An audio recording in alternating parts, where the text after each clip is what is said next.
हरि ओम हरि ओम हरि ओम हरि ओम।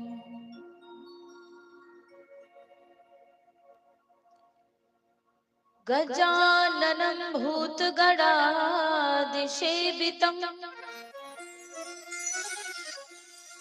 कपित्थजम्बो फलचारुभक्षणम् उमासुतं शोकविनाशकारिकं नमामि विघ्नेश्वरपादपङ्कजम्। नीलाम्बुजश्यामलकोमलाङ्गं सीतासमारोपितवामभागम् पाणौ महासायकचारुचापं नमामि रामं रघुवंशनाथम्। वर्णानामर्थसंहानां रसानां छन्दसामपि मङ्गलानां च कर्तारो वन्दे वाणी विनायकौ।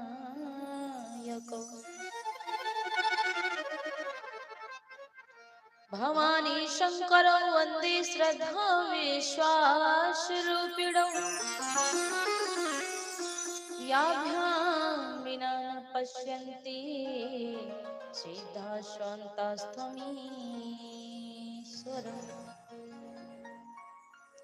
या कुन्देन्दुतुषारहारधवला या शुभ्रवस्त्रावृता या वीणावरदण्डमण्डितकरा या श्वेते पद्मासनम् या ब्रह्माच्युतशङ्कर प्रभृतिविदेवैः सदा वन्दिता सा मम पातु सरस्वती भगवती निशेषजाड्यापः।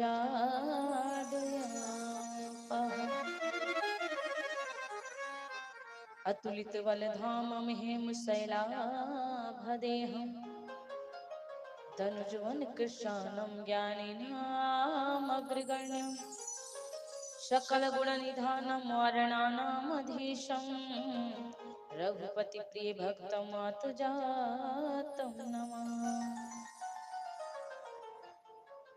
बोली सांवरे सरकार की जय हो, उमापति महादेव की जय हो, सवरिया सेठ की जय हो, सांवरी सरकार की जय हो, भगवती मैया की जय हो, जगह स्थान की जय हो। जय जय श्री सीताराम, जय जय श्री सीताराम, जय जय श्री सीताराम।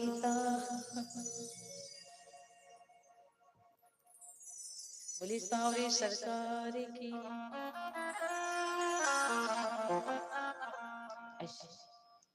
जगन्नाथ माता भगवती के चरण कमलों को हृदय में धारण करते हुए जिसके प्रताप से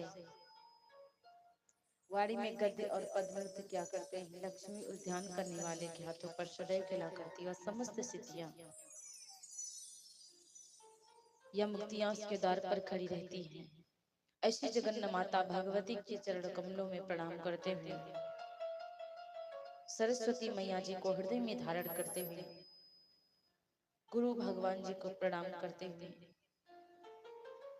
सती सावित्री अनसुईया का पच्चीनों का स्मरण करने वाली आदरणीय माताएं बहनें आई हुई सभी माताओं को जय सिया राम, जय राधे कृष्णा। मर्यादा पुरुषोत्तम भगवान श्री राम राजा दशरथ के पद चिन्हों का स्मरण करने वाले हमारे बूढ़े बुजुर्ग दादा लोग आए हुए सभी दादा लोगों को जय श्री राम, जय राधे कृष्णा।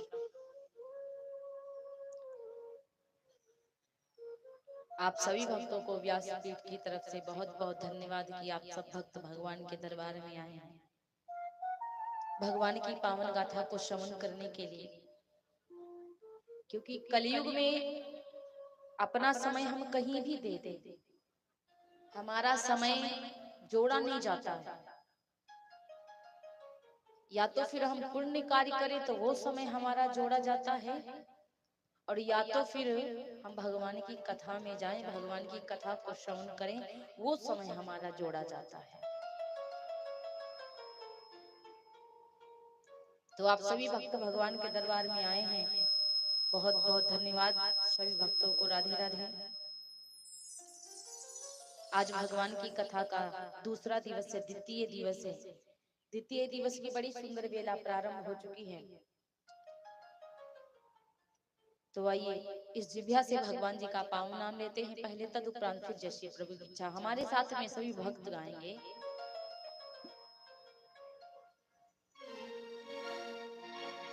कि सीताराम दया कीजिए,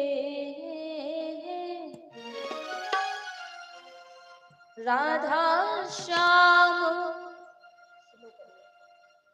दया कीजिए, आंचल में छुपा लीजिए, हो राधा रानी हो सीता रानी दया कीजिए, हो राधे श्यामा दया कीजिए, सीताराम दया कीजिए, राधा रानी दया कीजिए, श्यामा प्यारी दया कीजिए, सीता रानी दया कीजिए, ओ राधा रानी कृपा कीजिए, श्याम प्यारी कृपा कीजिए, राधे रानी कृपा कीजिए, आंचल में छुपा लीजिए, आंचल में छुपा लीजिए, महारानी दया कीजिए, राधा रानी कृपा कीजिए, सीता रानी दया कीजिए, सीता रानी दया कीजिए। भाग्य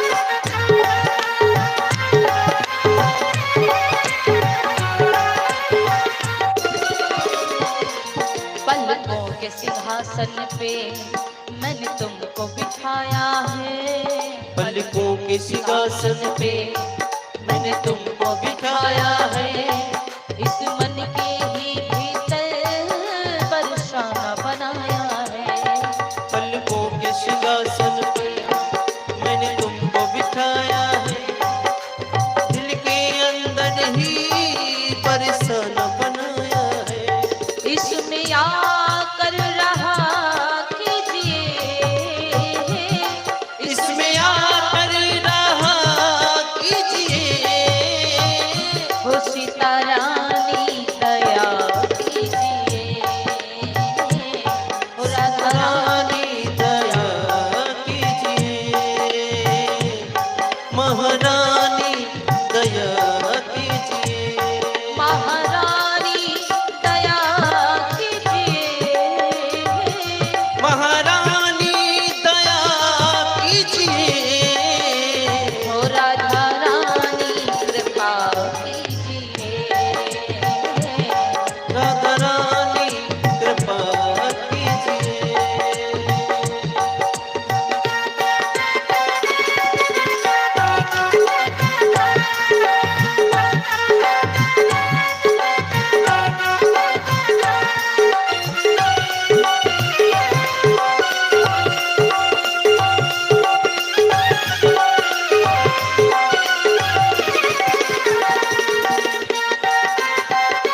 पहले भी व्यर्थ हुआ कई बार मेरा जीवन।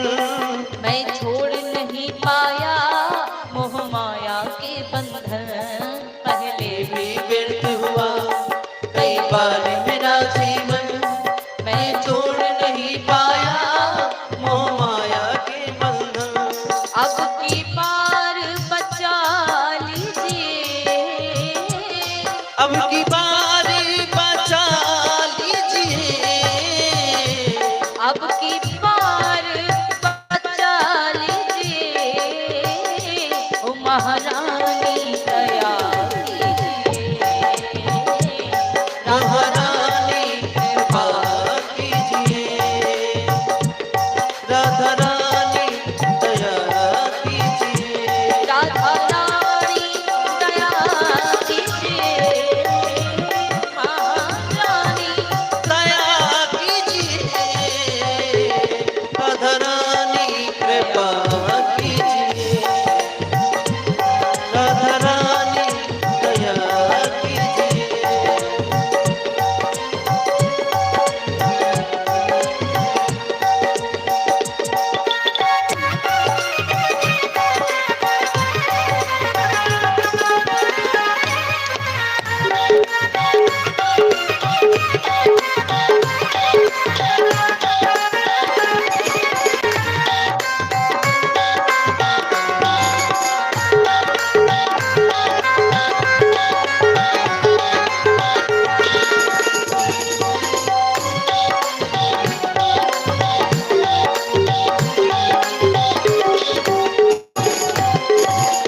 और कोई पाप कर्म मुझसे, कोई पाप कर्म मेरे अब सामने आए ना, कोई पाप कर्म मेरे अब सामने आए ना। जब जब तेरा भजन करूं माया ये सताए ना, कोई पाप कर्म अरे सामने आए ना। जब जब तेरा भजन करूं माया ये सताए ना। सच्ची भक्ति का वर दीजिए, सच्ची भक्ति का वर दीजिए, वो सच्ची भक्ति का वर दीजिए, वो महारानी कृपा कीजिए, महारानी कृपा कीजिए, ओ राधा रानी कृपा कीजिए, राधा रानी कृपा कीजिए, ओ महारानी कृपा कीजिए, ओ राधा रानी कृपा कीजिए, सीताराम रानी कृपा कीजिए, महारानी कृपा कीजिए।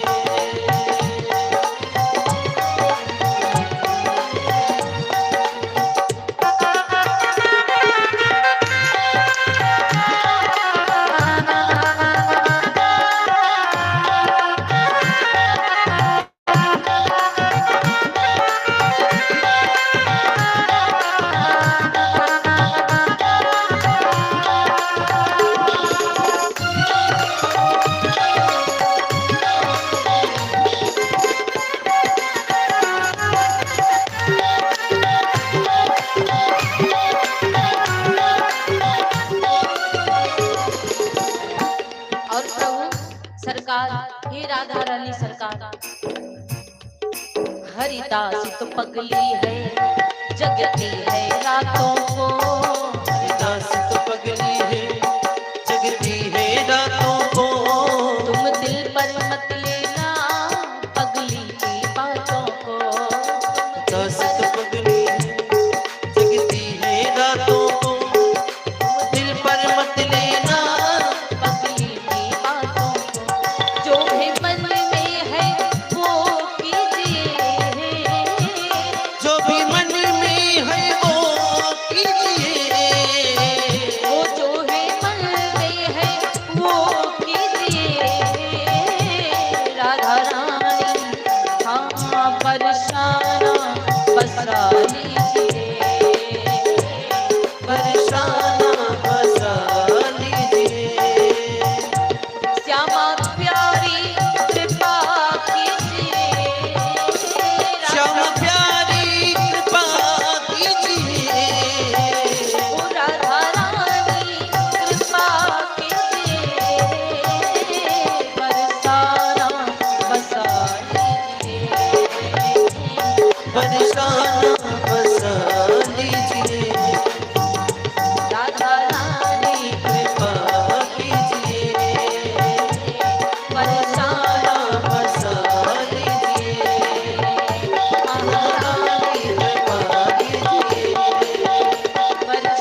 भगवान की,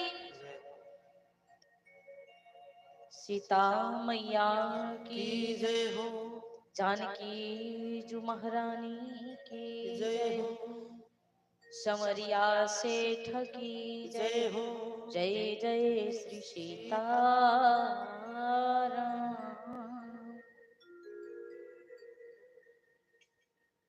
कल बड़ी सुंदर गाथा आप सभी भक्तों को श्रवण करा रहे थे। आप सब भक्तों को बता रहे थे कि प्रभु कुछ जगहों पर बिना बुलाए हमको जाना चाहिए। जहां पर धर्म कार्य हो रहा हो, कथाएं हो रही हो, भागवत चल रही हो, भगवान की कथा चल रही हो, तो आपको वहां पर जाना चाहिए बिना बुलाए, चाहे न्योता मिले ना मिले। यदि माता पिता आपसे नाराज हो जा रहे हैं तो बिना बुलाए उनके पास में चले जाना चाहिए। यदि मित्र आपसे थोड़ा सा नाराज हो गया है तो मित्र के पास भी बिना बुलाए चले जाना चाहिए।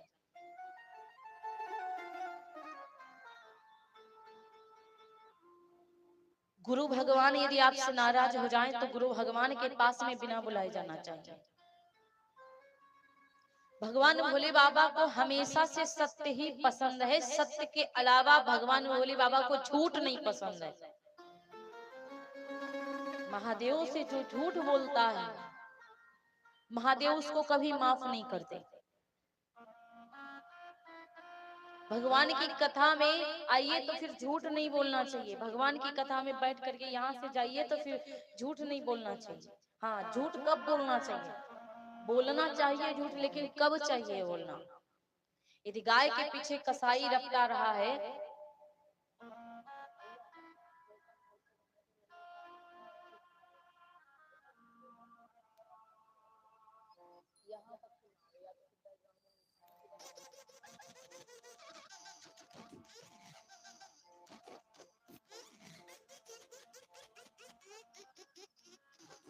ये इधर का हो रहा है भैया?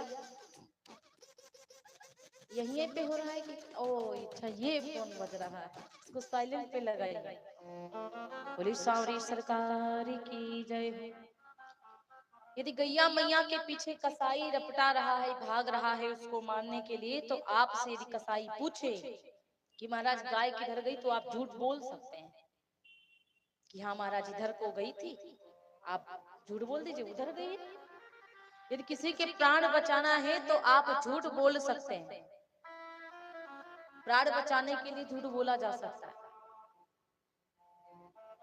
लेकिन प्यारे इतना झूठ मत बोलिए, हर जगह पे झूठ नहीं बोलिए कि तकलीफ ही हो जाए। बाबा जी गलत लग गया क्या? ये बात सत्य है, मैंने भी संतों से सुना है कि किसी के प्राण बच रहे हो तो थोड़ा सा झूठ बोलना चाहिए। यदि आपके सच्चाई से उसकी जान चली जाए तो। महादेव ने सती माता से कह दिया था कि देखो सती झूठ नहीं बोलना, क्योंकि सत्यम शिवम सुंदरम, शिव ही सत्य है, सत्य ही शिव है। केतकी के फूल ने झूठ बोल दिया था भोले बाबा से, तो केतकी के फूल को श्राप दे दिया था भोले बाबा जी ने और कहा था कि तुम मेरे ऊपर कभी नहीं चढ़ोगे।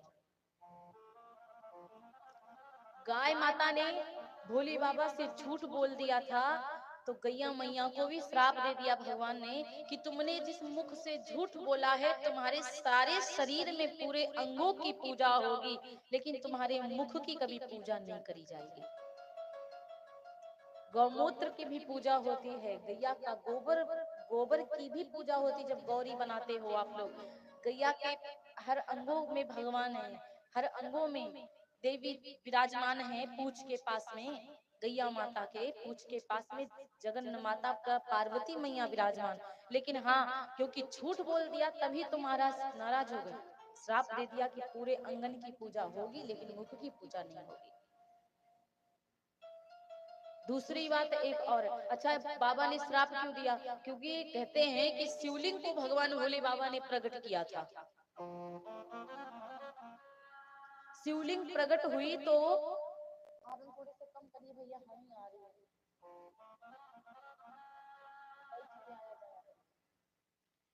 शिवलिंग प्रकट हुई जब सामने, तो भगवान भोले बाबा ने कहा कि कोई पार लगा सकता है शिवलिंग की कहां से कहां तक है। तो गैया माता से भी कहा कि आप पार लगा सकती हैं, आप पूछ मतलब अच्छा ब्रह्मा जी से और भगवान विष्णु जी से कहा था। भगवान विष्णु जी से कहा कि महाराज आप देखिए कि शिवलिंग कहाँ से प्रकट हुई, कहाँ पे इसका समापन है। अब पता लगाने के लिए विष्णु जी महाराज चल दिए, तो ब्रह्मा जी आए, तो ब्रह्मा जी से भी कहा कि शिवलिंग का पता लगाओ कि कहाँ से शिवलिंग प्रकट हुई है और कहाँ पे समाप्त हुई है, कहाँ पे इसका समापन है। अब ब्रह्मा जी भी पता लगाने के लिए चले, लेकिन शिवलिंग का पता ही नहीं लग रहा था कहाँ से प्रकट हुई, कितनी नीचे से शिवलिंग है और कितनी ऊपर है, दोनों लोगों ने पता नहीं लगा पाया। ना तो ब्रह्मा जी लगा पाए ना भगवान विष्णु जी लगा पाए। जब दोनों लोग पता नहीं लगा पाए तो दोनों लोग ब्रह्मा विष्णु दोनों लोग वापस आए भगवान शिव जी के पास में।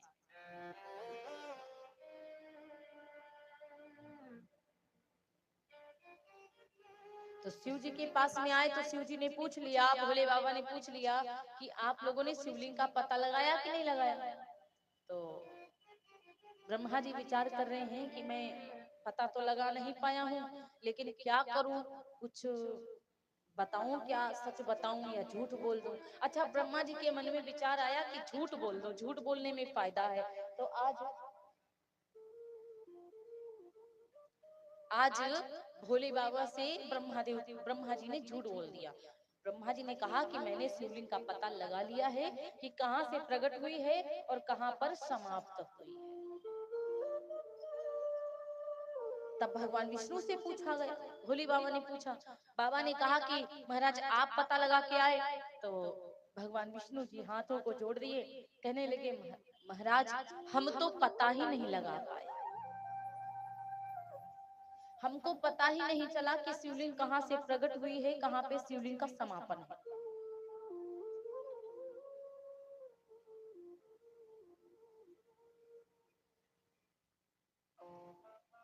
तो महाराज कहते हैं कि जब शिवलिंग का पता भगवान विष्णु जी ने कहा कि हम नहीं लगा पाए,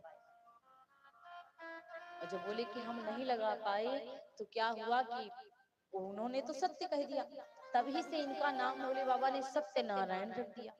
जो आप लोग सत्यनारायण की कथा करते हो, भोले बाबा प्रसन्न हुए, भगवान विष्णु का दूसरा नाम सत्यनारायण कह दिया। अब ब्रह्मा जी को श्राप दे दिया। ब्रह्मा जी की कभी पूजा होती है क्या? कभी पूजा नहीं होती। अच्छा उस समय गवाही में केतकी का फूल था और गैया भी साथ में थी।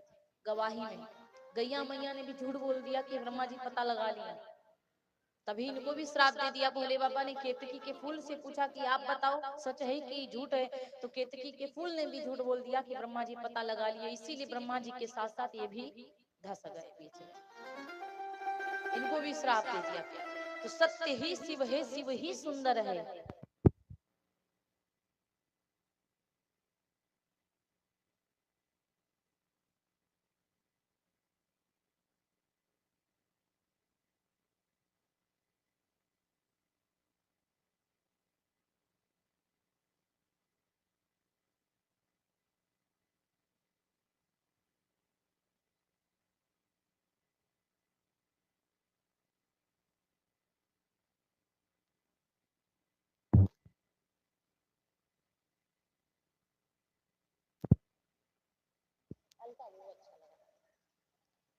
शौर्य सरकार की जय हो, श्री रामचरितमानस की जय हो, पूज्यपाद गोस्वामी तुलसीदास जी महाराज की जय हो। तो मेरे भैया इनके चक्कर में सब फंस गए। अब क्या हुआ कि भगवान भोले बाबा जी तपस्या कर रहे हैं। जब भगवान भोले बाबा जी तपस्या में लीन हैं, तारकासुर नाम का एक राक्षस प्रकट हुआ। जब तारकासुर नाम का एक राक्षस पैदा हुआ, तो तारकासुर नाम का जो राक्षस है वो बहुत लड़ाई झगड़े के चक्कर में पड़ा। जितने बड़े बड़े राक्षस हुए, जिनको जिनको बाबा ने वरदान दे दिया, तो वो सब अहंकारी होते चले जाते हैं। अब तारकासुर श्री राधे श्याम, बिल्कुल डाउन नहीं हो गई आवाज। राधे श्याम श्री राधे, राधे श्याम श्री राधे, श्री राधे श्याम, राधे श्याम, श्री राधे श्याम, राधे राम श्री।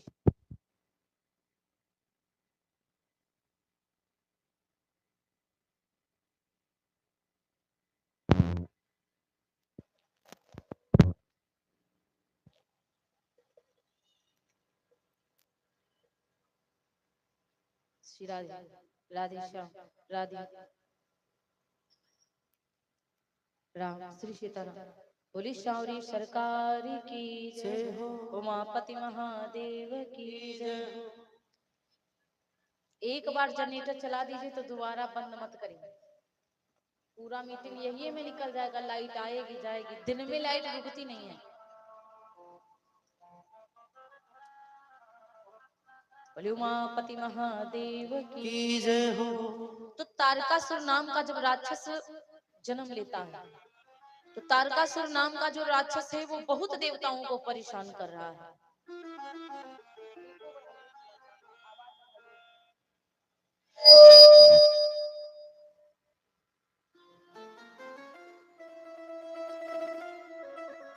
श्री राधे राधे श्याम।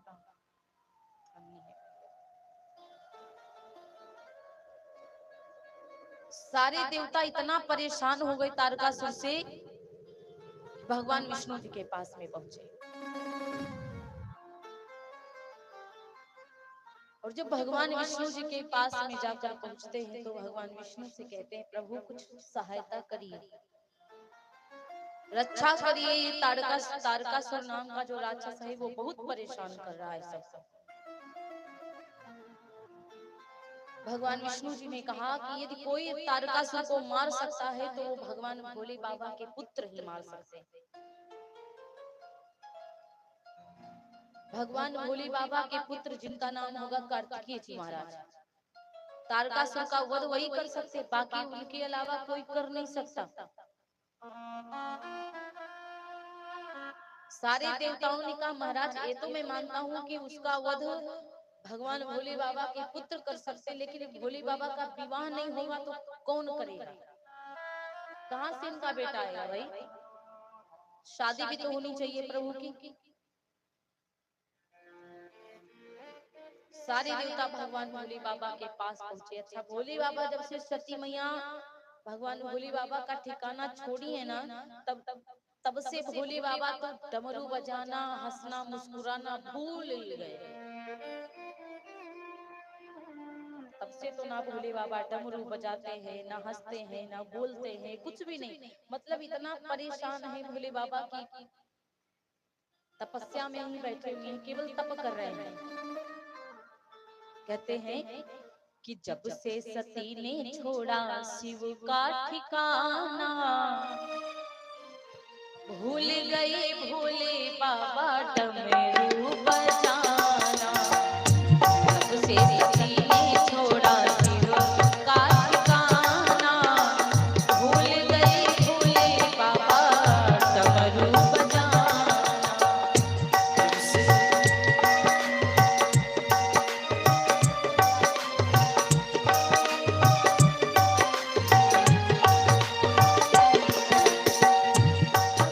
सती ने छोड़ा शिव का ठिकाना, भूल गई भोले बाबा डमरू बजाना।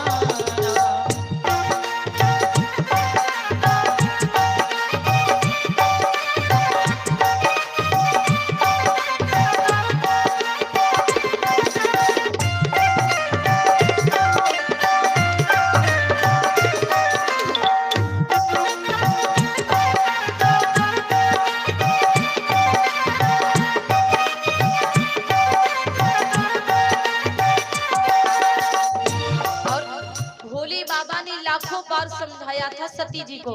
मेरे पिता ने, सती मैया नहीं मान रही। मेरे पिता ने पिया के रचाया, सबको बुलाया पर हमें ना बुलाया। हमें ना बुलाया। मेरे पिता ने पिया के रचाया, सबको बुलाया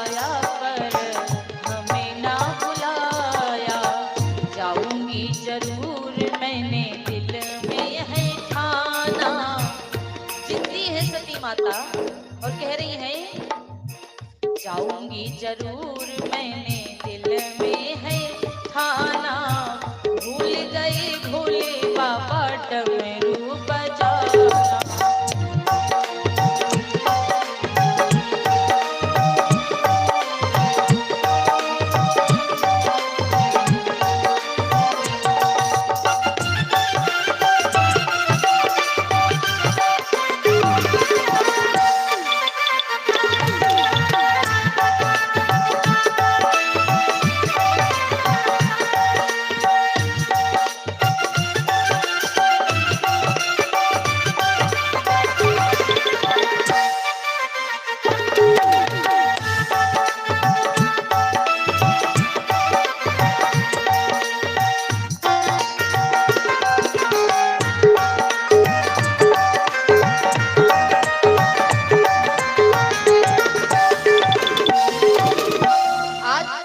भोले बाबा ने कहा, देखो सती एक बात तो बताएं, बिना बुलाए जाते नहीं है, जाते हैं तो मान पाते नहीं है।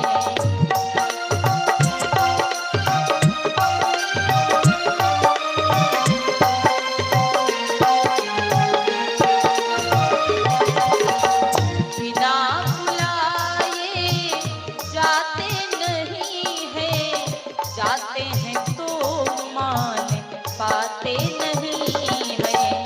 मानो हमारी तुम्हें करे पछताना। भोले बाबा ने कहा, देवी मानो हमारी नहीं तो पड़े पछताना, भूल गए भोले बाबा डमरू बजाना।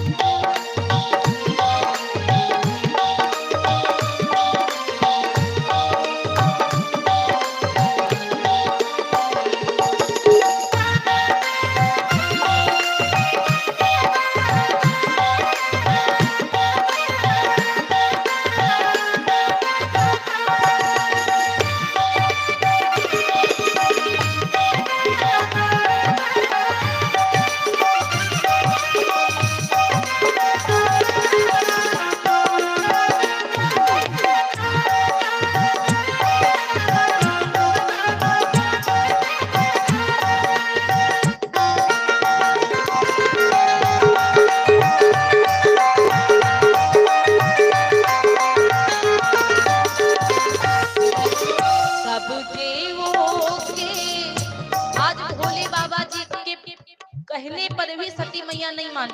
अब पहुंच गई अपने पिता के यहाँ यज्ञ में। सती माता ने वहां पर क्या देखा, सब देवों के आसन लगे हैं, मेरे पति का कोई आसन नहीं है।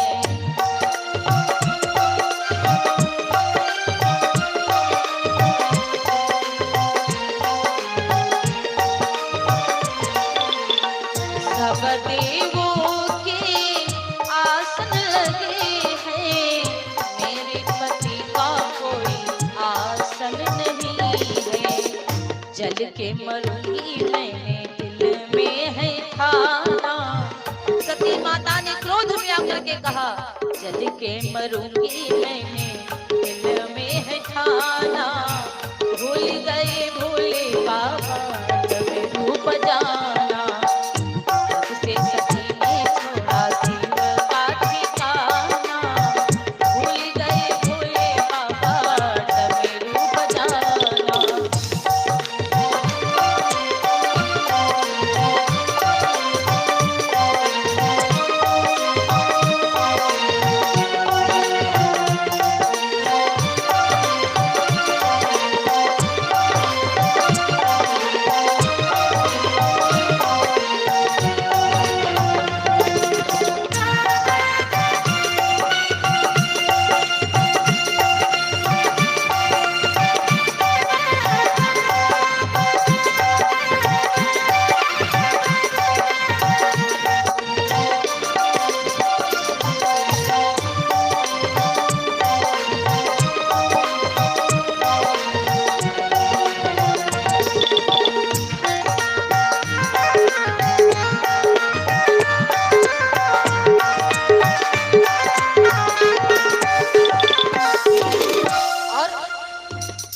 कैलाश पर्वत पे सोरे हुआ है, भोले बाबा को बड़ा क्रोध हुआ है।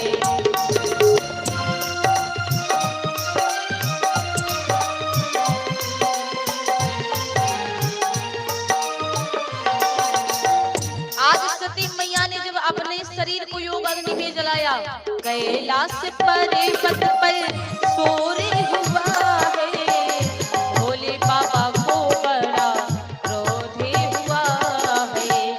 चले वहां से जैसे पवन समाना, चले वहां से जैसे पवन समाना, भूल गए भोले बाबा डमरू बजाना।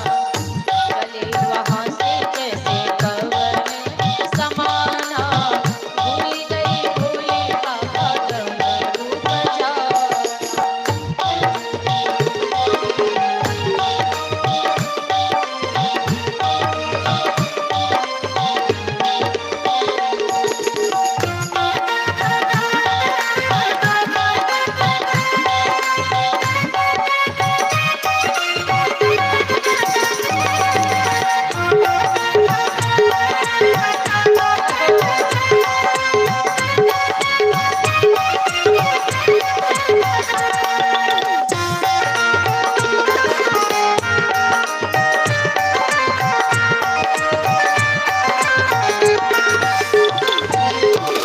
और आज भोले बाबा इतनी क्रोध में चले, मालूम होता है कि पवन जा रहा है।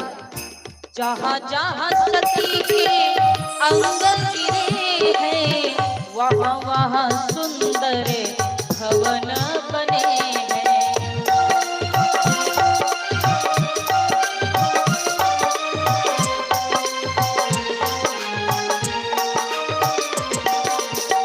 जहाँ जहाँ सती माँ के अंग गिरे हैं, वहाँ वहाँ सुंदर भवन बने हैं।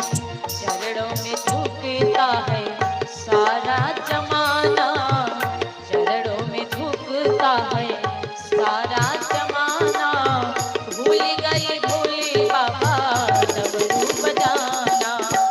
जब से सती ने छोड़ा उनका ठिकाना, भूल गए भोले बाबा डमरू बजाना।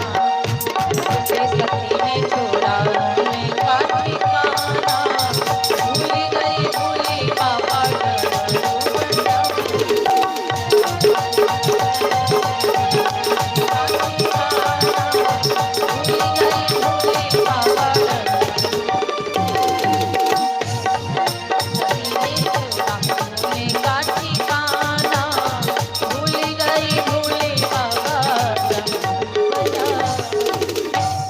जब से सती मैया ने भोले बाबा को छोड़ा है, सती माता अपने योग अग्नि में भस्म हुई है, तब से बाबा भोलेनाथ सब कुछ भूल गए।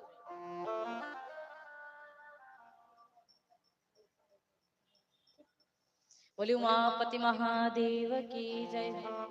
आज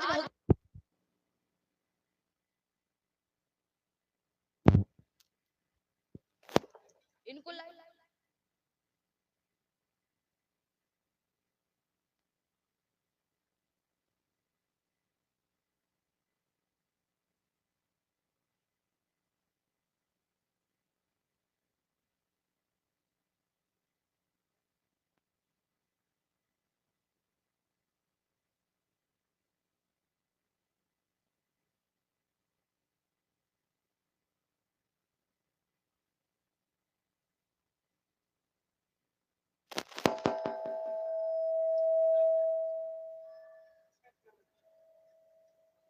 श्री राधे श्याम। बोले उमापति महादेव की जय।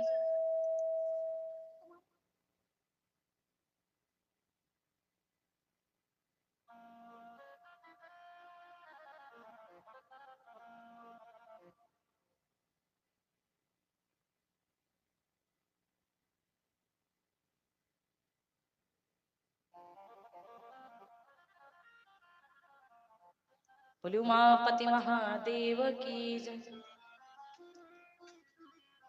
तो मेरे भैया आज सती माता अब यदि अब की बार लाइट गई तो दोबारा जनरेटर चलेगा, जनरेटर चलने के बाद बंद नहीं करवाना। ये बार बार नाटक अच्छा नहीं लग रहा है मुझे। बोले सांवरी सरकार की जय हो, उमापति महादेव की जय हो। आज भगवान भोले बाबा जी बहुत परेशान हैं, तपस्या में बैठे, सारे देवता उनके पास गए, भोले बाबा को मना रहे हैं, बाबा विवाह कर लीजिए, क्योंकि सती माता हिमांचल जी के यहाँ पार्वती बनकर आ चुकी हैं। लेकिन भोले बाबा जी तो तपस्या से जग ही नहीं रहे थे, कामदेव जी को भेज दिया कि कामदेव जी महाराज उनकी तपस्या को भंग करें। कामदेव जी गए अपने साज बाज को लेके, तमाम सी परियों को लेकर के, पता नहीं कितना नृत्य किया। भोले बाबा जी को तो पहले खूब मनाया है, जब भोले बाबा नहीं जगे तो पता नहीं कितना उनको भ्रमित किया है कि भोले बाबा भ्रमित हो जाएं, इनकी तपस्या भंग हो जाए। फिर भी भोले बाबा जी अपने आसन से नहीं डिगे। अब कामदेव जी सामने एक पेड़ के ऊपर बैठा, भोले बाबा के सीने पर वक्षस्थल पर एक बाण मारने वाला है।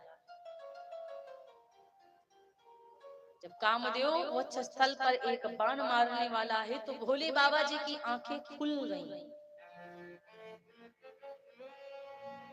और जैसे भोले बाबा जी की आंखें खुलती तो कामदेव सामने खड़ा हुआ था। कामदेव जी को भोले बाबा ने तीसरे नेत्र से देख लिया।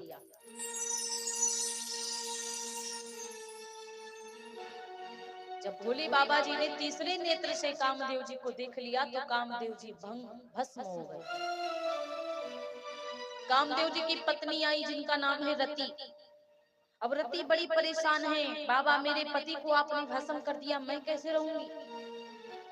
अब रति बहुत परेशान है, भोले बाबा ने बहुत समझाया, फिर भी रति रो रही है कि मेरा पति कब मिलेगा, मुझे कहाँ मिलेगा, मेरे पति मुझे मिलने चाहिए। स्वामी प्रभु सरकार, मेरे पति को तो आपने भंग कर दिया। भोले बाबा ने कहा देवी आप परेशान मत होइए, जाओ मैं आपको वरदान देता हूँ, आपका पति आपको द्वापर युग में मिलेगा। भोले बाबा ने कहा कि रति से कहा आपके पति कामदेव आपको द्वापर युग में मिलेंगे, भगवान श्री कृष्ण कन्हैया के पोता बनेंगे, भगवान श्री कृष्ण कन्हैया के पुत्र बनेंगे, प्रद्युम्न जी महाराज। अब प्रद्युम्न ही कामदेव का अवतार है। अब रति बहुत इंतजार कर रही है तब से, भगवान भोले बाबा जी की जब तो अब तपस्या तो अपना खुल गई है, सारे देवता आए और भोले बाबा से बोले कि बाबा अब शादी कर लीजिए आप, अब विवाह कर लीजिए आप। लेकिन भोले बाबा बड़े चिंतित हैं, एक बार विवाह किया था तो मेरी मेहरारू मेरी पत्नी मेरी बात तो नहीं मानती। आजकल भी सब अपनी अपनी देखिए, चाहे डीएम होइए, एसडीएम होइए, जीएम होइए, पीएम होइए, कुछ भी होइए, दुनिया को समझा सकते हो लेकिन अपनी घर की पत्नी को कभी नहीं समझा सकते। आप कॉलेज के मास्टर बन सकते हो, टीचर बन सकते हो, कॉलेज में बच्चों को मार सकते हो, समझा सकते हो, लेकिन अपने घरवाली को कभी नहीं समझा सकते। घरवाली वो तुमको उल्टा समझा देगी। हाँ, भोले बाबा बताओ देवन में महादेव हैं, लेकिन सती जी को समझा नहीं पाए। अब जब सती जी को नहीं समझा पाए, सती माता चली गई, भोले बाबा शादी करने के लिए तैयारी नहीं हो रहे। जब नहीं तैयार हो रहे तो बड़े परेशान हुए, लेकिन सारे देवता बहुत मनाते, बाबा विवाह कर लो, कुछ नहीं होगा, पक्का है, कुछ भी नहीं होगा बाबा, आप शादी कर लीजिए एक बार, मेरे कहने पर कर लीजिए। जैसे कि बलि महाराज को छलने के लिए वामन भगवान गए थे ना, कथा सुनी होगी आप लोगों ने, श्रीमद् भागवत। वामन भगवान जी छलने गए थे बलि जी को, तो बलि जी ने बहुत दान देने की कोशिश करी, शादी कर लो महाराज, लड़कियां बहुत है, शादी करवा दूंगा। वामन भगवान तैयार नहीं, महाराज घर नहीं है तो घर भी दे दूंगा, तैयार नहीं हुए।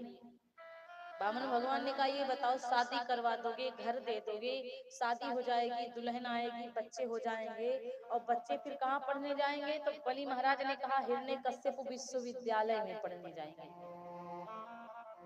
कहने लगे अच्छा ठीक है पढ़ने जाएंगे, और कहीं एक दो बच्चा मर गए तो कौन रोएगा बच्चन के लिए, यदि पत्नी छोड़कर चली गई तो कौन रोएगा।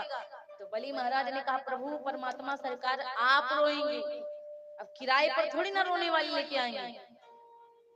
महाराज आपके बच्चे हैं, यदि आपके बच्चों को कुछ हुआ तो रोएंगे तो आप ही ना।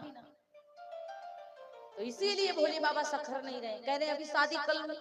एक बार सती ने हमको ऐसे बता दिया गया, मेरी बात तो नहीं मानी, बिना बताए अपना मेरी समझाने पर भी वो मेरी नहीं मानी और पिता के घर चली गई, योगाग्नि में जल गई। शादी करने का मतलब है फिर से बर्बादी होना, हम शादी नहीं करेंगे। भगवान ने कहा प्रभु सरकार शादी कर लो। अच्छा नारद जी तब तक पहुंच गए, नारद जी पार्वती जी के यहाँ, हिमांचल जी महाराज जी के यहाँ पहुंचे। अब हिमांचल जी महाराज कह रहे हैं कि मेरी बिटिया के पहले दोष बताओ फिर गुण बताओ। रामचरितमानस में दो ही राजा ऐसे हुए हैं जो अपनी बिटिया का हाथ दिखाए हैं। एक तो शीलनिधि राजा जो विष्णुमोहिनी का रूप मोहिनी जी का हाथ दिखाया था, और एक तो महाराज इधर हिमांचल जी जो पार्वती जी का हाथ दिखा रहे हैं। नारद जी ने जैसे पार्वती मैया जी का हाथ देखा तो नारद जी ने कहा कि आपकी बिटिया तो दुर्गा है, संसार की माँ है, साधारण कन्या नहीं है आपकी बेटी, आप बिल्कुल परेशान मत होइए। महाराज दूसरी बात, आपकी बिटिया का जो पति होगा ना वो तो अवघड़ फक्कड़ होगा, वो तो बिल्कुल अवघड़धारी शमशान घाट की भभूत लगाने वाला होगा। तो सबसे पहले शमशान घाट में जलाई जाती होगी चिता ना, उसी की जाकर के आग लगा लेंगे उसी को। अच्छा क्यों लगाते हैं भोले बाबा? भोले बाबा सच में सत्य है, सत्य सत्य ही शिव है, शिव ही सुंदर है, जागो उठ कर देखो, जीवन जो तुजागर है, सत्यम शिवम सुंदरम, सत्यम शिवम सुंदरम, सुंदरम सुंदरम, सत्यम शिवम सुंदरम। शिव ही सत्य है, सत्य ही शिव है, शिव ही सुंदर है। शिव को सत्य ही पसंद है। पता है कि शमशान घाट की भभूत लगाते हैं भोले बाबा कि बेटा तुम भी मरोगे, तुम भी मरोगे, हम भी मरेंगे तो जाएंगे शमशान घाट को ही, और चाहे कितना सोने जैसा चेहरा लेके घूमे लेकिन बनना एक दिन भभूत ही पड़ेगा, राख ही बनना पड़ेगा। इसीलिए भोले बाबा पहले से जा करके अपना भस्म लगा करके बैठते हैं। अब हिमांचल जी महाराज कहते हैं कि महाराज सब तो आपने बढ़िया बिटिया के बारे में बताया, लेकिन आप कह रहे हैं कि आप बिटिया का जो पति होगा वो बिल्कुल अवघड़ फक्कड़, ये महाराज आपने बड़ा गड़बड़ बता दिया। बोले इस समय गड़बड़ कुछ नहीं बताया महाराज, आप जाइए और अपनी बिटिया से कहिए कि तपस्या करें। अब पार्वती माता सुनी थी। अच्छा आप लोगों को ये भी हमने बताया था कि जन्म जन्म शिव पद अनुरागा, सती मैया ने कहा था कि हर जन्म में भैया काहे जैसे चलता वैसे चलिए ना,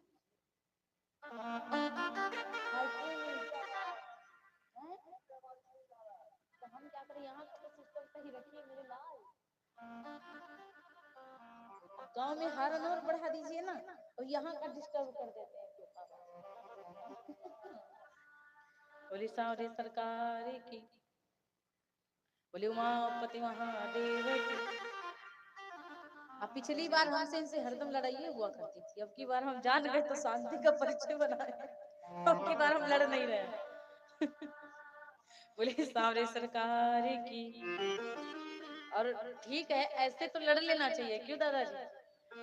बोले उमापति महादेव की। तो मेरे भैया कहते हैं कि अब भोले बाबा जी तैयार नहीं हो रहे थे, बड़ी मुश्किल पर भोले बाबा तैयार हुए। अब पार्वती माता तो उधर से तपस्या करने के लिए चली गई भोले बाबा जी के लिए, हमको पाना भोले बाबा जी को, शादी तो हम भोले बाबा ही से करेंगे कुछ भी हो जाए।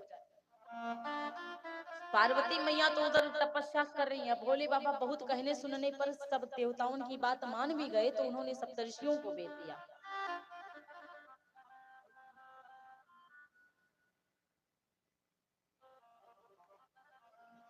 तो मेरे भैया आज जब सप्तऋषियों को भेजा ना, तो सप्तऋषियों से कहा कि जाकर के पार्वती जी की तपस्या ले आओ। पहले की तरह जिद्दी तो नहीं है वो,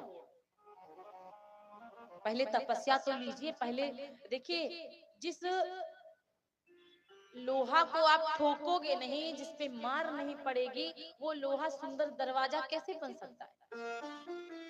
जिस पत्थर के ऊपर हथौड़ी नहीं पड़ेगी, जो पत्थर मार नहीं खाएगा, वो पत्थर मूर्ति कैसे बन सकता है?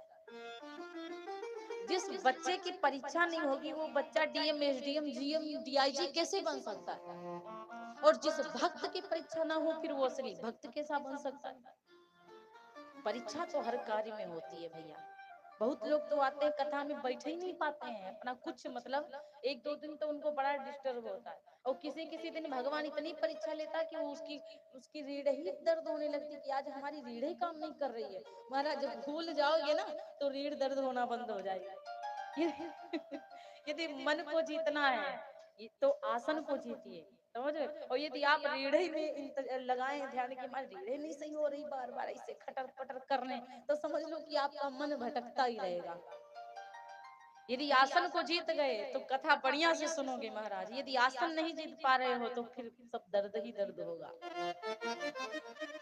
भगवान की कथा में इतना आनंद है, इतना सुख शांति है कि घर पे बेड पे भी लेटोगे ना तो इतनी बढ़िया से नींद नहीं आती। कुछ कुछ मैया लोगन को कथा में इतनी बढ़िया नींद आती मानो कि बेड पे लेटी हुई है, बेड भी फेल कर देती हैं। हाँ, ऐसे नींद आती है। तो प्यारे भगवान की कथा में आनंद ही कुछ दूसरा है। अब सप्तऋषि गए, कहने लगे बिटिया किसके चक्कर में पड़ी हो? अरे उनके चक्कर में, वो अवघड़ फक्कड़, अरे वो तो अच्छे भी नहीं, ना उनके माता पिता है, ना तो उनके ऊपर छत है, कैलाश पर्वत पे रहते और वहां पे तो सब बर्फ ही बर्फ है। अरे ठंडी लगेगी तो कहाँ से सुपास मिलेगा भाई? धूप आएगी इतनी जोर से तो भी सर के ऊपर पड़ेगी। और तुम तो राजन की बिटिया, और राजन की बिटिया होकर के आप कहाँ अवघड़ फक्कड़ महाराज से शादी करना चाहती हो? कहाँ तुम उनके चक्कर में पड़ी हो? पार्वती मैया ने कहा कुछ भी हो जाए बाबा, हम तो केवल अपने भोले बाबा, मैं तो शिव की, कल मैंने सुनाया था ना, पुजारन बनूंगी, अपने भोले की जोगन बनूंगी, अपने भोले की जोगन बनूंगी, मैं तो शिव की पुजारन बनूंगी। बहुत समझाते सप्तऋषि, कहने लगी बेटी आप उनके चक्कर में पड़ी हो, अवघड़ फक्कड़ के चक्कर में जो अच्छे ही नहीं है। सती मैया ने कहा दुनिया से भोला भाला हमार पिया, दुनिया से है निराला हमार पिया,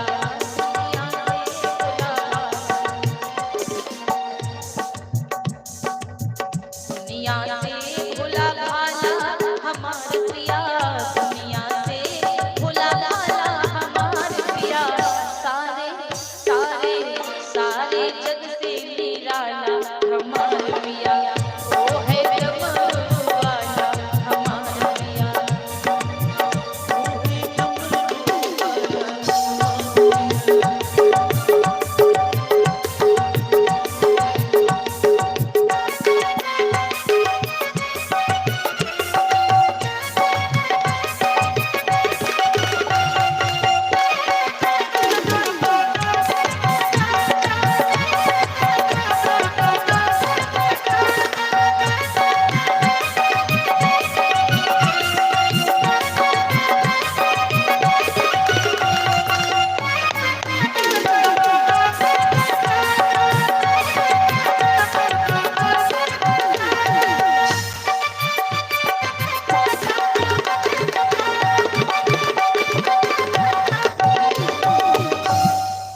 दुनिया से है निराला हमार पिया, सारे जग से भोला भाला हमार पिया। बहुत समझाया, बहुत कुछ कहा, लेकिन मैया को समझ नहीं आया। पार्वती मैया नहीं मानी, परीक्षा हो गई। बारात तैयार होने की बारी आ गई भाई। शादी वादी वाला जो माहौल था वो सिस्टम पूरा होने लग गया। जब पूरा विवाह का सिस्टम होने लगा तो आज एक भूत जो था ना, अच्छा दुनिया में बहुत बारातें आप लोगों ने सुनी होगी, देखी होंगी, लेकिन भोले बाबा की जैसी बारात आपने कभी नहीं देखी होगी। भोले बाबा की ऐसी निराली बारात, ऐसी निराली कि सजी रहे भोले बाबा निराले दूल्हे रहे भोले। एक मिनट भैया, हम सही कर लें तो तभी गाएंगे। अब सही कर लीजिए तो बता दीजिए, वोल्टेज कम है तो वो बढ़िया से बना दें।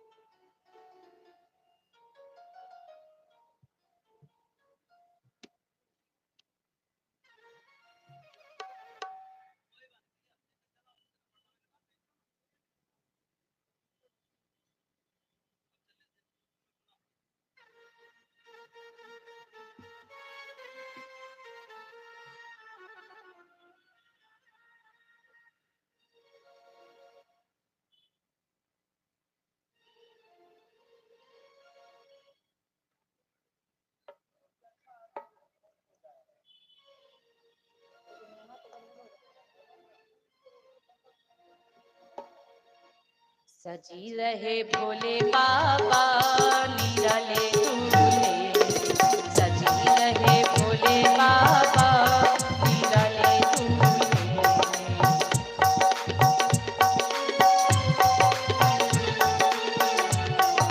सजी रहे भोले बाबा निराले दूल्हे, निराले दूल्हे में मत वाले दूल्हे में, निराले वाले दूल्हे में सजी रहे भोले बाबा निराले दूल्हे, सजी रहे भोले बाबा निराले दूल्हे। सजी रहे भोले बाबा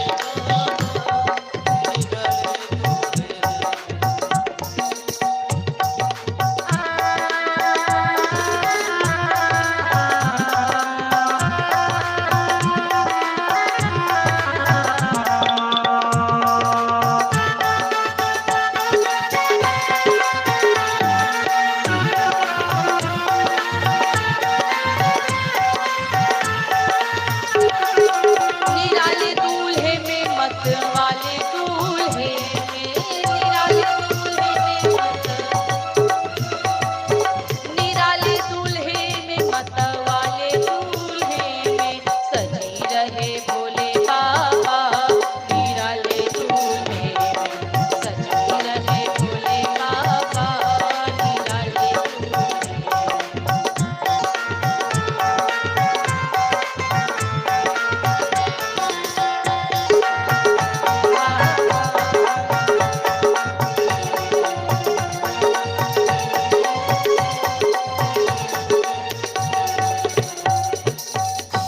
निराले दूल्हे में मत वाले दूल्हे में सजी रहे भोले बाबा निराले दूल्हे में।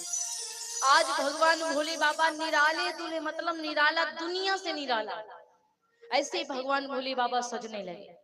और जब ऐसे सजने लगे तो एक भूत आया और कहने लगा भोले बाबा को बढ़िया से नहलाइए, खूब अच्छे से नहलाइए। अब वो भूत चुड़ैले जितनी आई तो अच्छा भोले बाबा से कहा, बाबा शमशान घाट की बहुत पता नहीं कितने किलो की भभूत लगाए हो, कब तक छुड़ाऊंगी? पूरा शरीर से भोले बाबा की भभूत की खुशबू आ रही। बोली ये खुशबू कब तक दूर करूंगी? खूब बढ़िया बढ़िया सेंट मंगवा लो, खूब बढ़िया बढ़िया परफ्यूम मंगवा लो, सेंट मंगवा लो। इतनी इतनी बड़ी गगरी मंगवा लिया, गगरियन में जल भर दिया। बाबा से बोली, बाबा गगरी है ऊपर गागरी, गगरी है ऊपर गागरी, उसमें क्यों ना ठरकाई दूंगी, गगरी है ऊपर गागरी,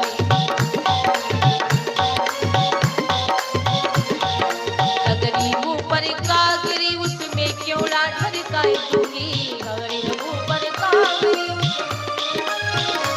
अरे परसों की जो मैल जमी है, परसों की जो मैल जमी है, पल भर में छुड़वाई दूंगी, परसों की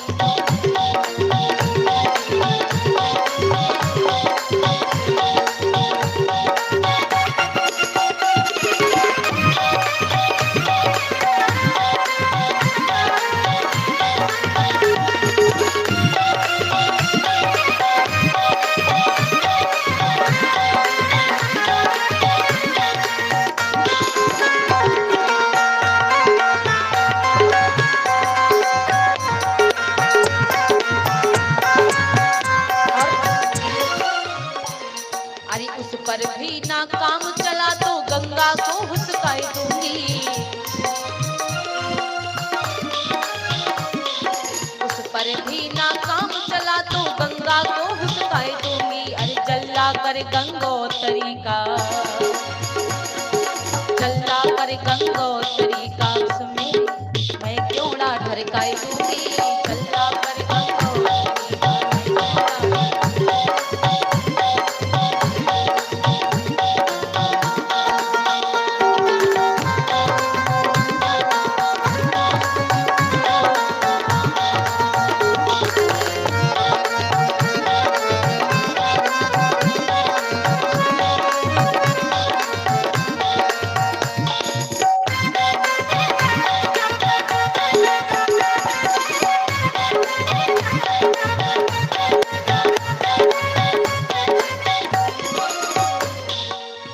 आज भगवान भोले बाबा बहुत बढ़िया से बैठे हुए हैं।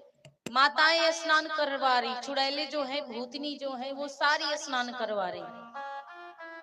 तो जितनी चुड़ैले सब स्नान करवा रही, भोले बाबा से कह रही हैं आपकी जितनी भभूत है बाबा सारी के सारी छुड़ा दूंगी। अब बढ़िया से आराम से, और ये भभूत आज नहीं लगा, लेकिन भोले बाबा बोले कि सारी छुड़ाओ, उसके बाद फिर लगावा करके। झावे में पूरा भभूत भर के लेके आई, पहले छुड़ाओ फिर उसके बाद रगड़ो पूरा, फिर से भोले बाबा के लगाओ भभूत। और भोले बाबा से क्या बोली, अरे हठवा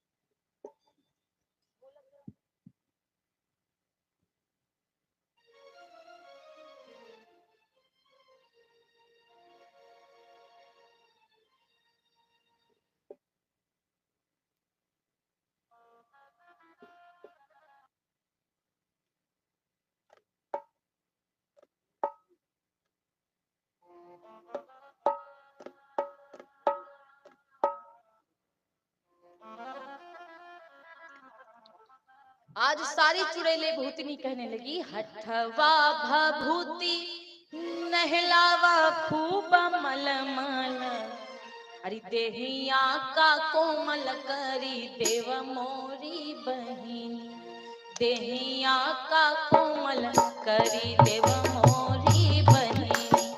हठवा भभूति नहलावा खूब मलमल, हठवा भभूति नहलावा खूब मलमल, देहिया का कोमल करी देव मोरी बहिनी, देहिया का कोमल करी देव मोरी बहिनी।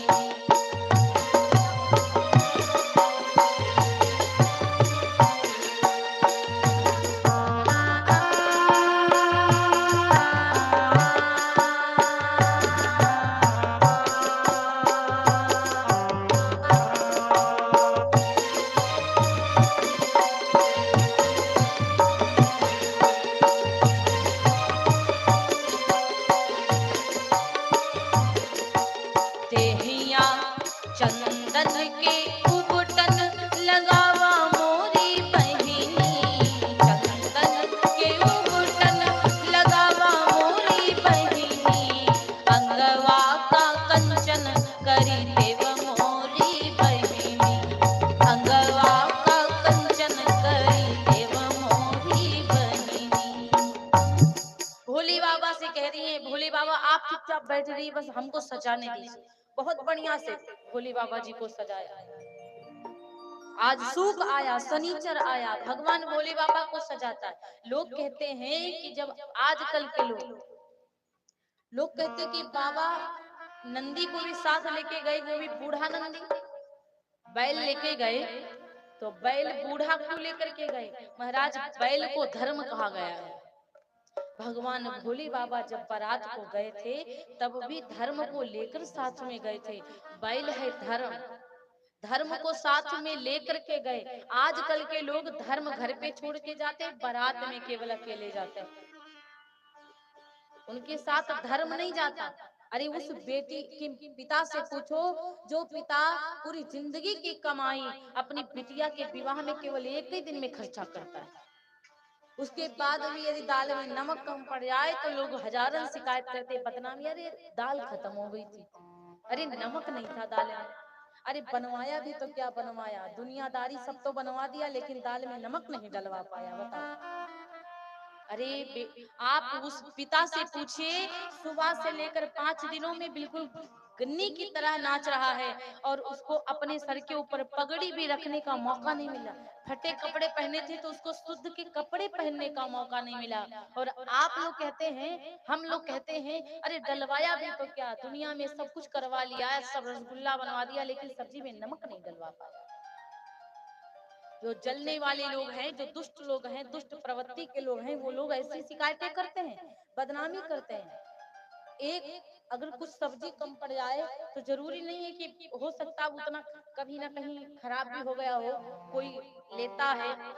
पहले कैसे भोजन होता था, लोग बैठ करके लाइन में खाते थे, पंक्ति होती थी, पंक्ति में लोग बैठते थे, पूछा जाता था लोगों से कि भैया रोटी चाहिए या पूरी चाहिए या दाल चाहिए। आजकल गिद्ध भोजन चला है, जैसे गिद्ध नहीं जुटते थे, लेकिन आजकल ये वाला भोजन नहीं करवाओगे तो बदनामी लोग करते हैं।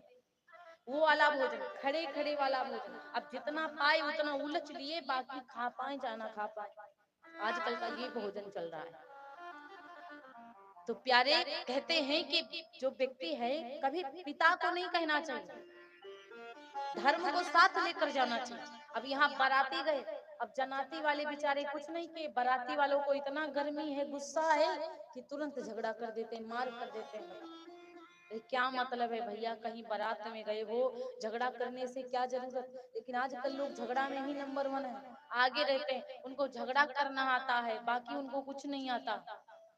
भगवान भोले बाबा नंदी को इसीलिए लेकर गए, बूढ़ा बैल जरूर साथ में होना, बूढ़े बैल का मतलब बैल माने धर्म, धर्म जरूर साथ में होना चाहिए।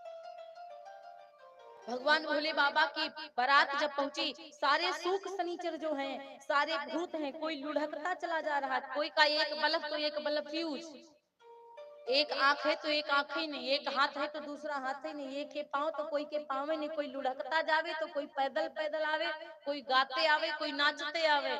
देवताओं ने कहा चुड़ैलिन भूतन के बीच देवता नहीं चल पाएंगे। अब देवताओं की टोली अलग हो गई, देवताओं से कहा गया कि आप लोग अलग हटिए और इनको अलग बारात मनाने दीजिए। अच्छा, भोले बाबा हमारे बिल्कुल कपूर की तरह हैं, गोरे।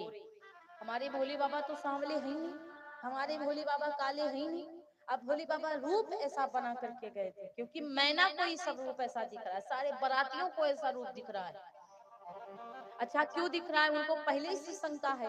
नारद जी ने कहा था ना कि पार्वती जी का जो दूल्हा होगा वो अवघड़ फक्कड़ होगा, इसीलिए मैना रानी को बहुत ही बड़े वाले भोले बाबा अवघड़ फक्कड़ दिख रहे हैं, जाती रही भावना जैसी प्रभु मूरत की। अब भोले बाबा तो इतने गोरे हैं, कपूर की तरह, कर्पूर गौरम करुणावतारम संसार सारम भुजगेंद्र हारम। भगवान भोले बाबा कपूर की तरह गोरे हैं प्यारे, भगवान भोले बाबा सांवले काले नहीं हैं। अब भोले बाबा जी की बारात को जब सूख शनिचर ले जा रहे, दोनों डिब्बा आगे आगे चल रहे हैं, दोनों लुढ़क रहे हैं, गिर रहे हैं, दाएं गिर रहे हैं, बाएं गिर रहे हैं, और क्या कहते हैं, आज मेरे बाबा की शादी है, आज भोले बाबा की शादी है, आज भोले बाबा की शादी है। सब साथियों से बढ़कर, सब साथियों से बढ़कर महादेव की शादी है, आज मेरे बाबा की शादी है, आज मेरे भोले की शादी है, आज मेरे भोले की शादी है।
भगवान भोले बाबा की बारात को लेके चले जा रहे, पहुंचे द्वार पर।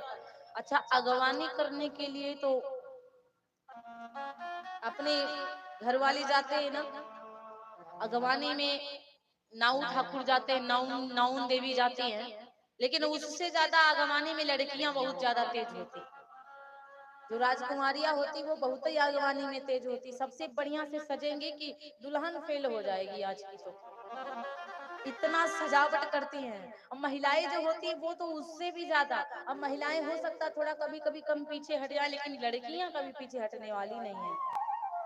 वो तो बहुत बढ़िया से अपने आप को सजाएंगी कि दुल्हा जीजा को हम ही देखेंगे, सबसे पहले दुल्हे को हम ही देखेंगे आज। इसी प्रकार भोले बाबा जब सज के जा रहे थे तो लड़कियां सबसे बढ़िया सज करके आगे। अच्छा, मैना रानी आगे आगे, नाउन देवी उससे आगे, और उसके पीछे सखियां जा रही कि आज हम जीजा जी को देखेंगे कि दुल्हा है कैसा। आज हम पार्वती जी के दुल्हा को देखेंगे कि वो दूल्हा है कैसा। और जैसे आज भगवान भोले बाबा की बारात के सामने पहुंची, अब भैया नौनिया ने देखा बाबा दूल्हा ऐसा, अरे फफरा सांप गले में लटक रहा, उसके सर के ऊपर गंगा बह रही है, चंदा उसका। अरे बाप रे, नौनिया तो भागी। आज नौनिया कहने लगी महाराज नाऊ देवता अब तुम ही जाओ, जो वैसे ऐसे उतारा जाता है ना, अब तुम ही जाओ। नाऊ कह रहे महारानी तुम्हारा पहला काम है आज, आज अपने प्राण को नौआ बचा रहा है। नाऊ काका जो है अपनी जान बचा रहे, नाउन दादी को फंसा रहे, कह रहे तुम्हारा पहला काम है अगवानी करने का, तुम पहले करो। नाउन जैसे गई पास में, डरते डरते डरते डरते तैसे भोले बाबा का फफरा सा सन से इसे, और नाउन पीछे होगी। नाउन कहने लगे महाराज हमारे बस की बात नहीं, कैसा दूल्हा ढूंढ के लेके आएंगे। अरे लड़की इतनी प्यारी इतनी सुंदर, और दुल्हा इतना, बताओ इतना बेकार दुल्हा।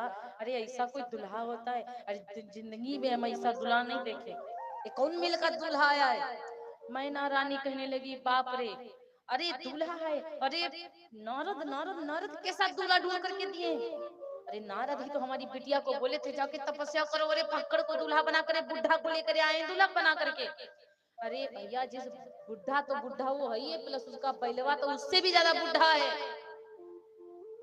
आज मैना रानी कहती है गाना बजाना तुम सब बंद करो, तुमने तो देखा नहीं दूल्हा कैसा। अरे मेरी राजकुमारी जैसी बिटिया, मेरी इतनी प्यारी प्यारी बिटिया, इतनी सुंदर, अरे इतनी कोमल जैसी, कमल जैसी, हमारी फुलवारी जैसी हमारी लाली, अरे बुढ़वा के साथ विवाहेंगे।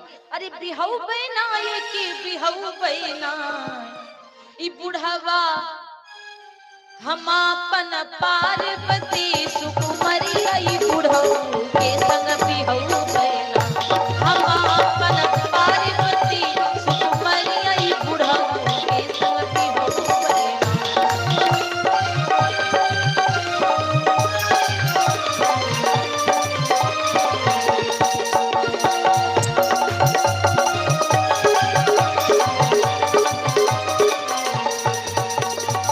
अस्सी बरस के बुढ़ऊ शंकर हमारी गौरा पारी,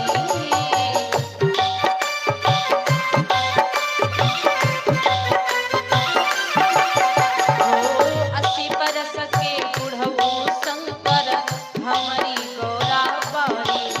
अरे काल पके हैं काल है चिपके, काल पके हैं काल है चिपके, कि घर मागी लगो बहना, कि घर मागी लगो बहना, हम अपन पार्वती सुकुमारी, आई बुढ़ऊ के संग बिहऊ बहना, हम अपन पार्वती सुकुमारी, आई बुढ़ऊ के संग बिहऊ बहना।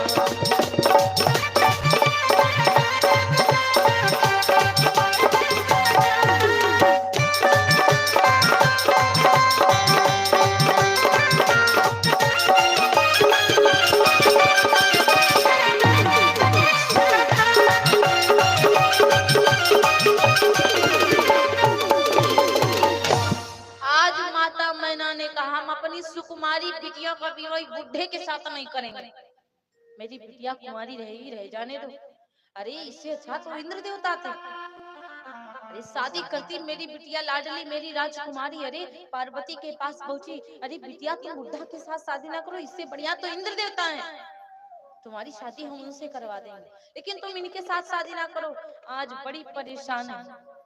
माता पार्वती जी ने कहा, स्वामी हाथों को जोड़ करके प्रार्थना किया है बाबा, काहे को हमारे द्वार पे हमारे पिता की बेइज्जती करवा रहे हो? काहे के लिए हमारी बेइज्जती करवा रहे हो? आपके लिए हम तपस्या करने चले गए, बेल की पत्तियां खा खा करके सांस तक के अपनी रोक लिया। आपको बड़ी मुश्किलन पे पाया है तो आकर हमारी बेइज्जती करवाओगे क्या? आज मैया पार्वती की आंखों में अश्रुपात होने लगा, अश्रुधारा निकल आई। भोले बाबा से विनती किया, स्वामी अब तो कोढ़ी काया को त्याग दो, ये अपनी माया को हटा दीजिए ना। वो तो मैं जानती हूँ कि आप कितने सुंदर हैं, आप कितने गोरे हैं, लेकिन मेरी माँ क्या जानेगी आप कैसे। एक बार जब तक आप अपना खुला स्वरूप नहीं दिखाएंगे ना, इनकी नजरिया आपको पहचान नहीं पाएगी। स्वामी जानती हूँ कि आप अपनी माया को फैलाएं, मैं जानती हूँ कि आप बहुत सुंदर हैं, मैं ये भी जानती हूँ कि नंदी बाबा तो बड़े प्यारे हैं, मैं ये भी जानती हूँ कि भूत चुड़ैले जो है ना, ये तो आपकी माया है। अरे मैं ये भी जानती हूँ कि आपके साथ में बड़े सुंदर सुंदर देवगढ़ आए हुए, लेकिन स्वामी अपना शकल तो सही कर लो ना। अब भोले बाबा ने विचार किया, ठीक है, तो कोढ़ी रूप को त्याग दिया, कंचन सिकाया बनाया, हिमांचल ने किया द्वार, चार देवों ने पुष्प बरसाया। देवी चंडी सिर पर धरी थी कलश, सारा मंगल दूर हुआ। काली ने करी कुलकर्णी की पूजा, मंगलमय भरपूर हुआ। वैसे भी नारद जी को बहुत सुना दिया था मैना रानी ने। मैना रानी ने बहुत कहा, तुमको कोई और लड़का नहीं मिला था? बुढ़ा के साथ हमारी बिटिया की शादी करवाओगे और तुम कहीं दुल्हा नहीं देख पाए थे? तो आज नारद जी ने एक ही बात कह दिया था, अरे जैसन देवी तैस चढ़ावा, अरे ये तो दुनिया का दस्तूर है। अरे बुढ़वा दमाद मिलेगा, हाँ अरे बुढ़वा दमाद मिलेगा, तो ये हमारा का कसूर है। बुढ़वा दमाद मिलेगा, हमारा का कसूर है। बुढ़वा दमाद जैसन देवी तैस चढ़ावा, जैसन देवी तैस चढ़ावा, दुनिया का दस्तूर है।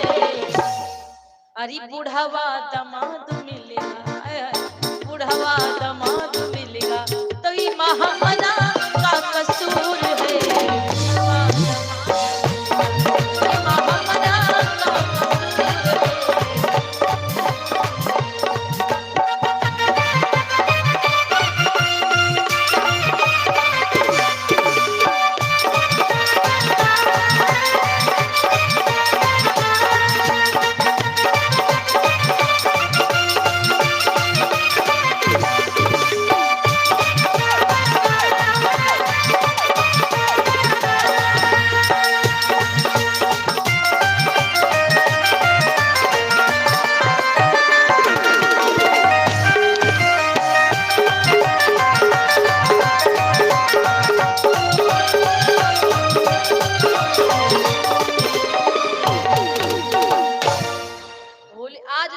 का इसमें हमारा क्या कसूर है?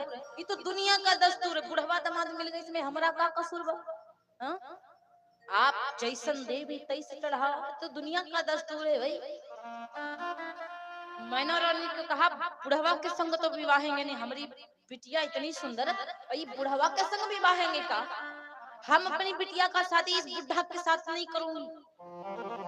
जब भोले बाबा ने आज अपना रूप बढ़िया बनाया, सुंदर बनाया, नारद जी दौड़े दौड़े आए। नारद जी ने कहा, मैना रानी कहाँ हो? मैना रानी बोली, फिराग लगाने आ गए तुम नारद जी?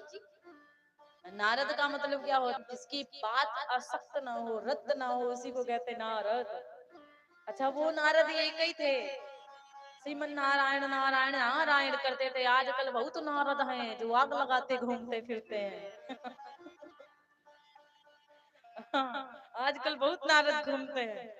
तो प्यारे, वो नारद जी कहने लगे, अरे मैना रानी चलो तो बोले, आ गए तुम आग लगाने के लिए, क्या करने चले वहां पे? अरे बोले, मैना रानी परेशान काहे को होती हो? अरे चलो दामाद जी को तो देखो, दामाद जी को। मैना रानी बोली कहाँ है हमारा दामाद, कहाँ है हमारा दामाद, दिखाओ कहाँ है हमारा दामाद।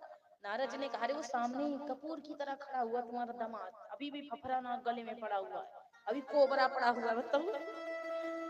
बोली अच्छा यही है मेरा दामाद, बोले हाँ हाँ यही तुम्हारा दामाद है, अब देखो अपनी काया को कैसे बनाए, इतनी देर से तुम्हारी परीक्षा ले रहे थे। मैना रानी कहने लगी बहनी गाओ सब, सारी से बोली अरे सब कोई गाओ।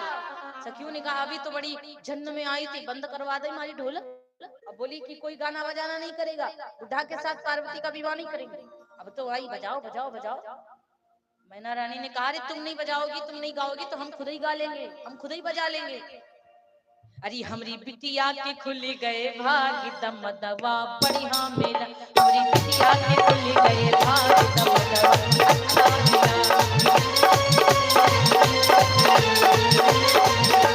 अच्छा मिला, अच्छा मिला दम दवा बढ़िया मिला, दम दवा अच्छा मिला, दम दवा बढ़िया मिला, हमरी लल्ली की हमरी लाडो के खुल गए भाग दम दवा बढ़िया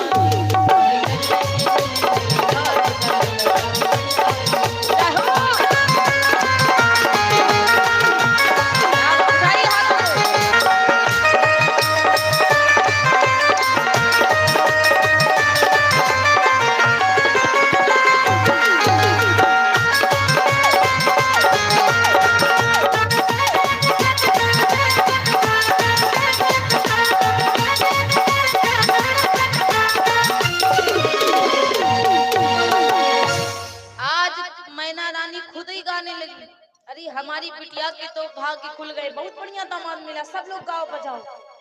सखियों ने कहा अभी तो मना कर रही थी, बड़ा गुस्सा दिखा रही थी कि हम शादी नहीं करेंगे, अपनी बिटिया का विवाह नहीं करेंगे, अब तो दिमाग बिल्कुल ठंडे हो गए, शीतल हो गए बिल्कुल।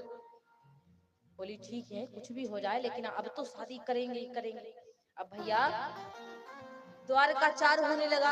अच्छा द्वार के चार में कहा जाता है कि जब तक दुल्हा जी को गारियां ना दिया जाए तब तक दुल्हा देवता का भोजन हजम ही नहीं होता है। अब भोले बाबा जी बैठने वाले, भोले बाबा तो वही खा रहे हैं, जी को भंग का प्याला चाहिए, और तो नॉर्मली बात है, आजकल लोग फायदा उठाते हैं, बोलते हैं अरे भोलेनाथ जी खाते थे तो हम काहे ना खाएं, भोले बाबा जी पीते थे तो हम काहे ना पिए। अरे भैया शराब पियोगे तो बच जाओगे, लेकिन वो हलाहल जो पिया था ना, जो समुद्र मंथन से निकला था, वो पीकर कोई दिखाए तो टाइम टाइम फिस प्राण पखेरु सब आत्मा में परमात्मा मिल जाएंगे, परमात्मा में आत्मा मिल जाएगी, क्यों आत्मा का मिलन डायरेक्ट परमात्मा से हो जाएगा। ये सब नहीं करना चाहिए, भोले बाबा जी जो करके गए वो हम ही कर ही नहीं सकते प्यारे। अच्छा बहुत सारी गालियां दी कि पावन मड़वा छायो हिमांचल शोभा यदभुत न्यारी जीवा हवा। अब भोले बाबा के ना तो मैया ना पापा ना पिता ना मैया, अरे कहाँ को गए, और शमशान घाट माँ घूम रहे हैं फक्कड़ रूप बनायो जीवा हवा।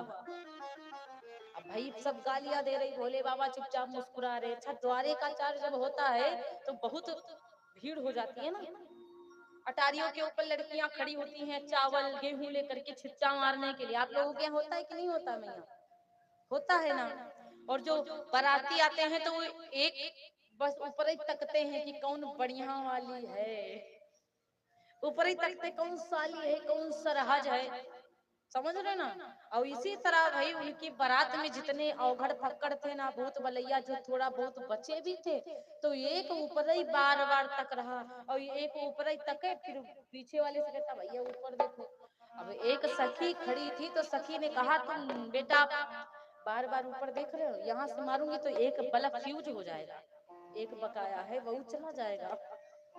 लेकिन वो बिना देखे रहा नहीं जा रहा, वो बार बार ऊपर ही देखे बार बार, और तुरंत चावल हाथ में ली थी लड़की ने, छर्र से मारा तो फर्र से आंखें में पड़ के फट से उनकी आंखें उनकी खत्म हो गई। अब वो भी कहती है सहेली सुनो सुनो सुनो, दरवाजा खुला बंद हवा, बोली सखी दरवाजा खोला बंद हवा चावल के मारे। अब भैया एक आंख थी दूसरी आंख टाइम टाइम फिस खत्म हो गई। अब भोले बाबा जी के जो दो गढ़ हैं, दो गढ़ कौन है, सूख और शनिचर। सूख शनिचर को भाई भोजन करवाने के लिए लेकर के गए। जब भोजन करवाने के लिए सुख शनिचर को लेके गए, उनका नाम था गुदरसेन भंडारी। अब भंडारी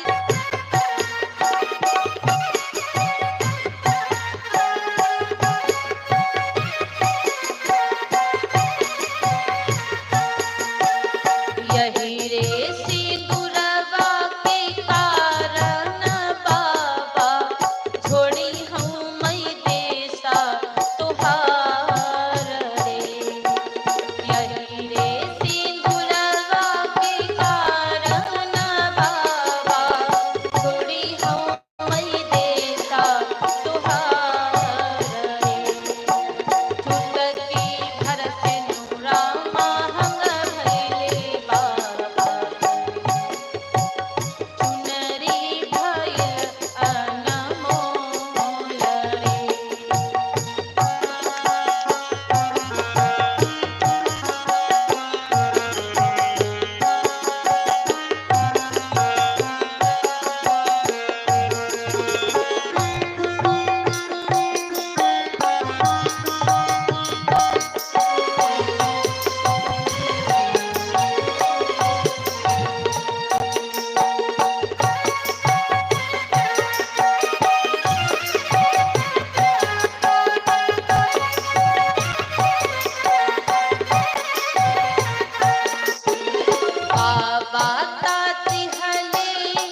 दीदार हो जो ने रहे,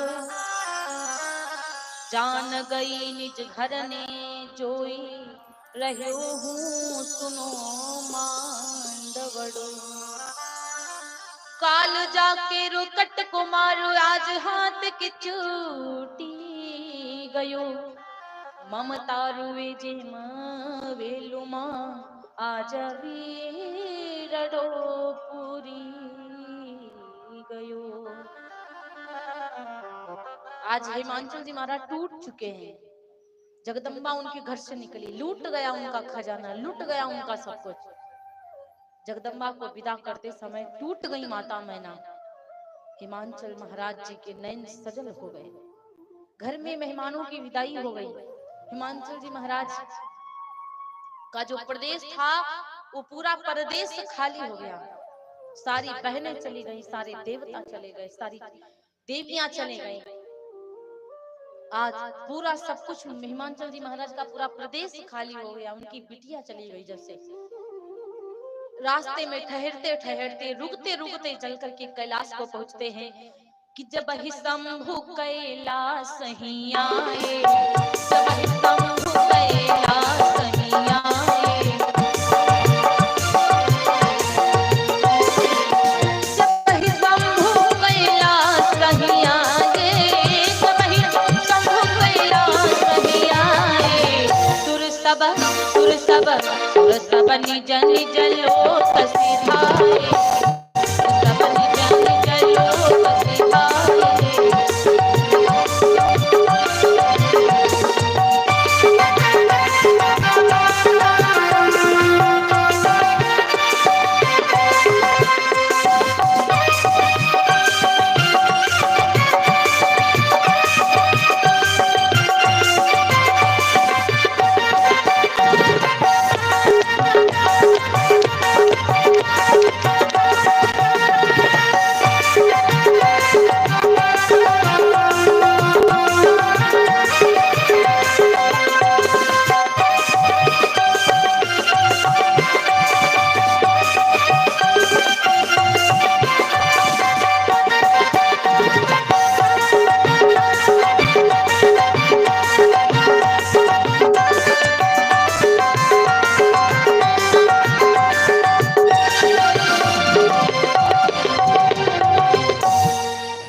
भगवान भोले बाबा जिस समय कैलाश पर्वत पर माता पार्वती जी के संग आए, पार्वती मैया जी के साथ सारे देवता कैलाश पर्वत को छोड़ छोड़ करके अपने धाम को पहुंचे।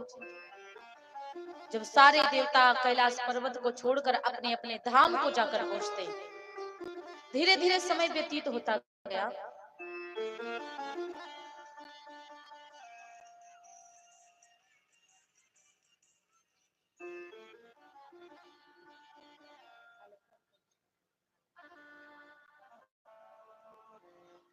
आज भगवान भोले बाबा जब कैलाश पर्वत पर पहुंचे तो पार्वती माता जी आई पास में। पार्वती मैया ने देखा, आगे देखा, पीछे दाएं बाएं सब देख रही हैं। अब भोले बाबा से कह रही, बाबा चलिए ना ससुराल को। बाबा बोले, आपको पता नहीं था कि हम यहीं पे रहते हैं? हमारे यहाँ तो केवल यही मिलेगा आपको, कैलाश पर्वत। पार्वती जी, पार्वती मैया प्रसन्नता से अपने पति की बात को स्वीकार कर लेती। ठीक है स्वामी, जहाँ हमारे पति रहेंगे वहीं पे हमें रहना चाहिए। आप जहाँ खुश हैं स्वामी, मैं भी वहीं खुश हूँ। आज मैया पार्वती बैठी हुई। धीरे धीरे समय व्यतीत हुआ। कार्तिकेय जी महाराज जी का अवतार हुआ, जन्म हुआ। पहले पुत्र का जन्म मैया पार्वती जी ने दिया, कार्तिकेय जी का, जिनकी मोर की सवारी है।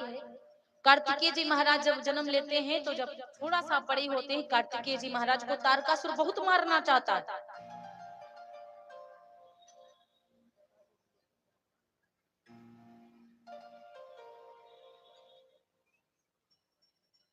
कार्तिकेय जी महाराज को तारकासुर मारना चाहता, उसको पता है, क्योंकि उन्हीं का कार्तिकेय ही मारेगा। मैया पार्वती भगवान भोले बाबा अपने कार्तिकेय बेटा की बड़ी सहायता करती हैं, बड़ा अपने आंचल में रखती हैं माता जगदम्बा। समय व्यतीत होता गया। कार्तिकेय जी महाराज जी के द्वारा आज उस राक्षस का मरण हो गया, तारकासुर को मार दिया।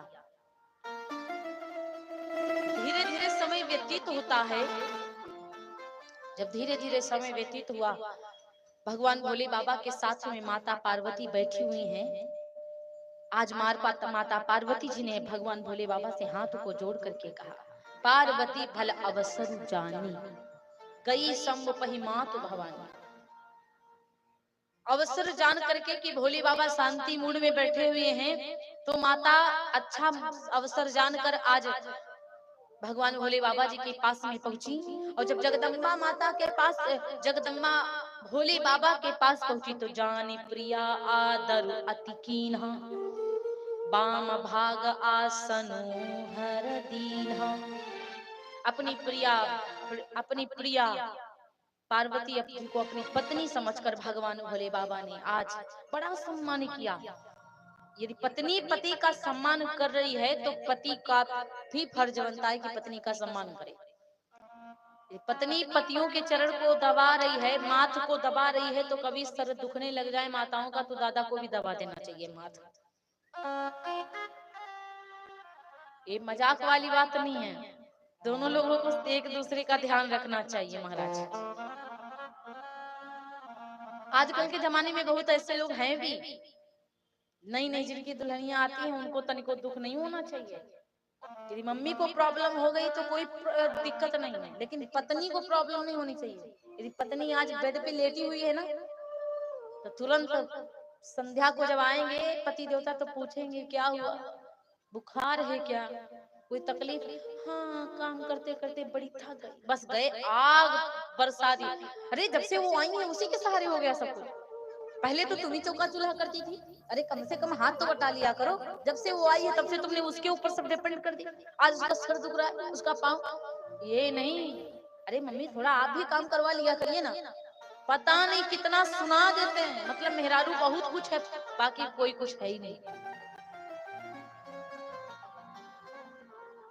तो मेरे भैया इसीलिए कहा जाता है कि चलो ठीक है ख्याल रखना, लेकिन इतना भी माता पिता तो जिंदगी भर करते ही आए, क्या अभी तक के करते ही रहेंगे। और कुछ तो माताएं ऐसी होती हैं कि बहुरिया आ जाए फिर भी बेचारी वो करती ही रहती है कि चलो ठीक है अकेले कहाँ तक करें। वो समझदार माता है, क्योंकि ताड़ी दोनों हाथों से बाजती।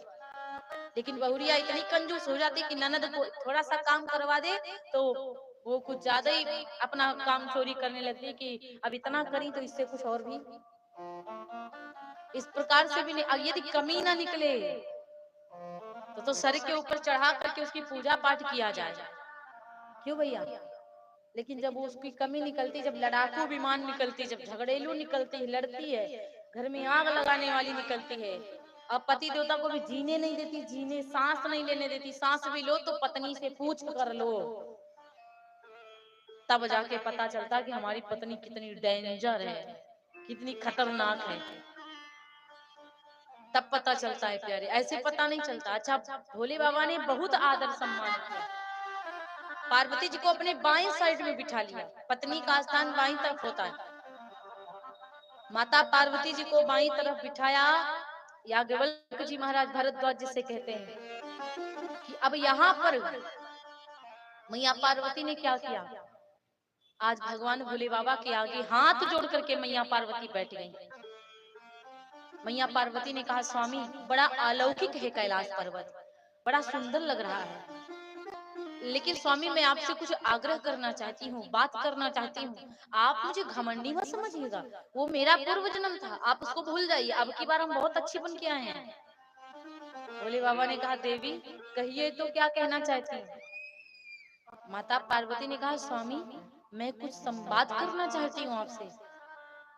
तो बोले कौन सा संवाद देवी। बोले मैं रामचरितमानस का कुछ संवाद करना चाहती हूँ। भोले बाबा का दिल धक्का से हुआ, अरे राम राम, ये वही सती थी जो हम बार बार कहते थे कथा सुनो तो सुनती नहीं थी, आज अपने आप से हमसे संवाद करना चाह रही हैं।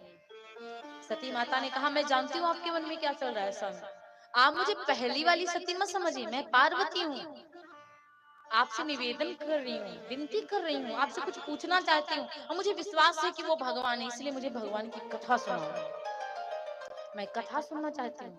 संवाद करो तो भक्ति का संवाद करो, पारिवारिक संवाद करना चाहिए। बनने वाला संवाद करना चाहिए, कुछ भक्ति भाव का संवाद करना। आज लोगों के बीच में भक्ति भाव का संबंध नहीं आता, बवाल ही आता है। आजकल जहाँ पे 10 लोग बैठे तो वहाँ पे भक्ति भाव वाला संवाद बहुत कम, कभी कभी आ गया तो आ गया, बात छिड़ गई तो छिड़ गई, वरना जब जब अगर आप 4 बातें इधर उधर की कर रहे हैं तो कम से कम 1-2 बात भगवान की कर लेनी चाहिए, सत्संग कर लेना चाहिए भगवान की। पति पत्नी दोनों लोग बैठ करके सत्संग कर रहे हैं, पति पत्नी में संवाद। पार्वती जी ने कहा स्वामी मुझे राम जी की कथा सुनाओ। तो पार्वती मैया से भगवान भोले बाबा ने बड़ा सुंदर प्रश्न किया।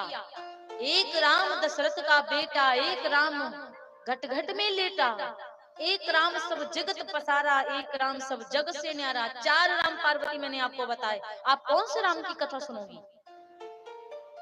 तो पार्वती मैया चौंक गई। मैया पार्वती ने कहा स्वामी आप कह रहे कि मैं कौन से, मुझे क्या मालूम, मुझे कुछ नहीं पता है कि कितने राम हैं, कौन कौन राम है। बोले एक राम तो दशरथ जी के बेटे हैं जो अवध धाम में रहते हैं, अयोध्या में।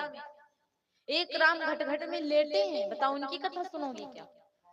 एक राम सब जगत में पसारे, एक राम सब जग से न्यारे, जिसका कोई आकार ना हो, निराकार हो, उसको पर ब्रह्म राम नारायण कहते हैं। किनकी कथा श्रवण करोगी? पार्वती माता ने कहा स्वामी मेरी तो बस एक ही इच्छा कि कथा जो सकल लोकहितकारी,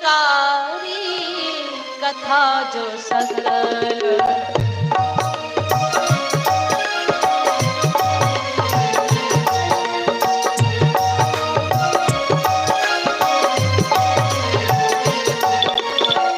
कथा जो सकल लोकहितकारी, कथा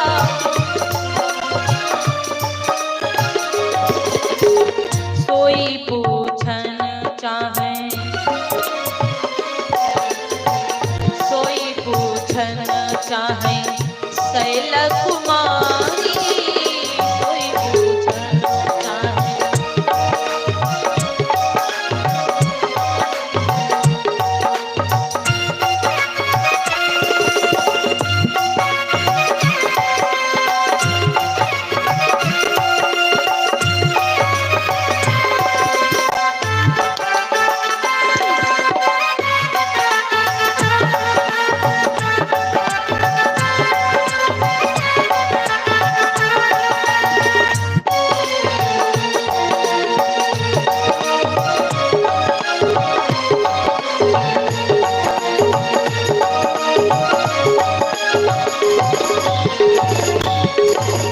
कथा जो सकल लोक हितकारी, प्रभु मुझे उस राम की कथा सुनाओ जिस राम की कथा सुनने से सकल संसार का कल्याण हो जाए।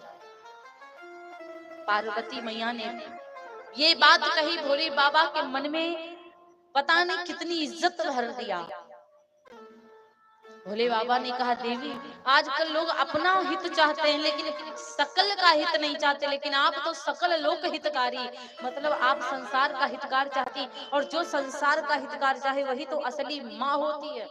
इन मैया को जगाओ, जब से आई तब से सो ही रही हैं।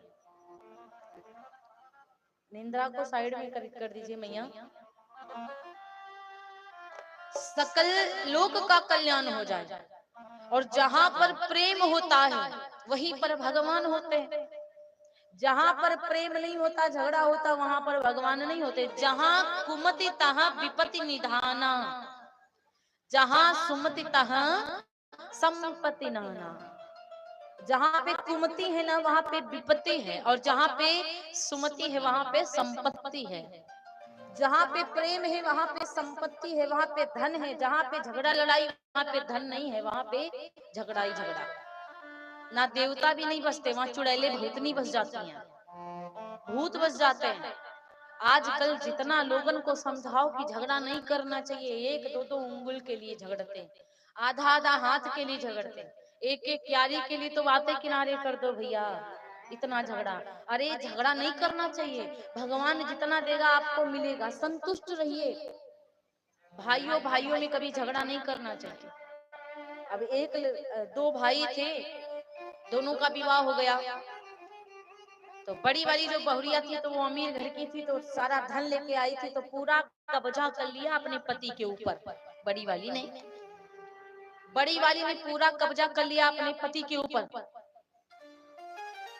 और जब बड़ी वाली पूरा कब्जा कर लेती है पति, अब फिर लखनऊ में जमीन ले लिया, शहर में दोनों लोग रहने लगे। लेकिन जो ससुर जी थे ना, ससुर जी कहाँ रहे? अब ससुर जी को छोटी वाली रख रही है, बात को समझिएगा। ससुर जी को छोटी वाली, छोटा वाला बेटा बहुत सीधा, मतलब एक बात तक नहीं कहता है। छोटी बहुरिया तो बिल्कुल गऊ, बिल्कुल सीधी सादी, वो भी नहीं कहती, ससुर जी की सेवा करती। ससुर जी बड़े बीमार हो गए, दादाजी का हो गया? अब गैया मैया मत समझ लियो, कोई गैया मैया होती जो भैंस से बढ़िया होती हैं, भैंस तो खैर ये बात छोड़िए। अब इतनी सीधी माता वो है छोटी वाली की ससुर जी तो बेड पे आ गए, बिस्तर पे मरने वाले थे। जब मरने वाले हुए तो कहने लगे, बिटिया मैं आपको एक बात बताना चाहता हूँ, जरा सुनिए। तब तक उनके प्राण चले गए। वो इंतजार कर रहे थे कि बड़ी बहुरिया आ जाए, बड़ा बेटा आ जाए। जब तक वो आए तब तक पति ससुर देवता चले गए, बात भी नहीं बता पाए। अब बड़ी वाली दुल्हन आई तो कहने लगी, अरे पिताजी चल बसे क्या? तो छोटी वाली ने कहा, दीदी चलेंगे पिताजी। अब रोने लगी, बहुत फूट फूट कर दोनों छोटे वाले रो रहे हैं। अब बड़ी वाली कह रही है, अच्छा पिताजी चले गए तो अरे कोई बात नहीं है, हम है ना, आप रोते क्यों? हम है ना, आप रोइए मत। मतलब उन दोनों के आंसू नहीं आए। थोड़ी देर बाद बीती, कफन उफन लाने की बारी हुई तो जानते हो क्या बोला बड़ा वाला? 200 तुम दो तो 200 हम लगाए। जमीन में दोनों बराबर हैं, जमीन में कम ज्यादा नहीं होना चाहिए। कफन की बात आई तो दोनों बंटवारा कर रहे हैं। देखिए, वो चाहे छोटे बड़े की बात नहीं है, मैं बुरे लोगों की बात केवल बता रही हूँ। सबर कर लो, सबर में सब कुछ है। पिताजी का दाह क्रिया संस्कार हुआ ही था कि बड़ी वाली कह रही है, बंटवारा कर लीजिए, हम अपनी जमीन बेच करके शहर में रहेंगे। छोटी वाली ने कहा कि भाभी जी, आप पिताजी के हिस्से को, पूरी जमीन को बेचकर शहर में क्या, पुरानी जमीन है पड़ी रहने दीजिए। तो बड़ी वाली अपने पति के साथ में गई, कहने लगी, सुनो एक बात बताए, जैसा हम कहते वैसे ही करो। तो अब वो दोनों बड़ी और छोटे, बड़े वाले दोनों आए, कहने लगे, छोटे वाले से बोले कि बैंक को चलना है, अब बैंक में ऐसा करिए कि पिताजी का मृत्यु प्रमाण पत्र बनवा लिया जाए। छोटे वाले ने कहा, भैया आप ही चले जाइए, आप पढ़े लिखे हैं, हम कम पढ़े लिखे हैं, तो आप ही चले जाओ। अब बड़े वाले बड़ी की दुल्हन और दोनों चले गए, पूरा दिन घूमे, शॉपिंग करे, दुनियादारी करे, घूमे टहले, रतिया में वापस आए। छोटे वाले ने कहा, पिताजी का मृत्यु प्रमाण पत्र बन गया। तो बड़े वाले ने कहा, अरे क्या बताएं, गए तो थे लेकिन पिताजी जमीन पर लोन ले रखे हैं, तो जब तक 4 लाख रुपया जमा नहीं करेंगे, और गया नहीं है, देखो बातें मार रहा है, जब तक 4 लाख रुपया जमा नहीं करेंगे तब तक जमीन मेरे नाम तुम्हारे नाम नहीं हो सकती। 2 लाख तुम दो, छोटे वाले से बोले 2 लाख तुम दो, 2 लाख हम दे, तो अपना जमा कर ले। ये 2 लाख दे देते तो अपनी जेब में दोनों रख लेते। नहीं दे रहे हैं तो बड़ी वाली ने कहा, ऐसा करिए। छोटे वाले ने कहा, मेरे पास तो 2 लाख है नहीं भैया। बड़ी वाली ने जानते हो क्या कहा, 2 लाख आपके पास नहीं तो अपनी जमीन बेच दीजिए। तो कहने लगे, भाई जो लोन है तो उसका क्या होगा, हमारा जमीन कोई नहीं लेगा, क्योंकि लोन पड़ा हुआ ना, पिताजी लेकर पड़े तो जमीन कौन खरीदेगा? बोले खरीद सकते हैं, हम खरीद सकते हैं, आप हमको 2 लाख रुपया ना दीजिए, आप हमको जमीन हमारे नाम करवा दीजिए अपनी। बड़ी वाली ने कहा, और मैं 4 लाख जमा कर दूंगी। देखो कितना बड़ा चक्कर चला रहे हैं। विचार कर रहे थे पूरी जमीन हड़प करके बेच कर चले जाएंगे शहर। फिर क्या हुआ कि बेटे छोटे वाले ने कहा, तो फिर भैया मेरे पास जमीन तनिको नहीं बचेगी तो क्या करेंगे? तो कहने लगे, वो नदी के किनारे जो 1 बीघा की खेती है वो तुम ले लेना। बड़े छोटे वाले ने कहा, ठीक है भैया।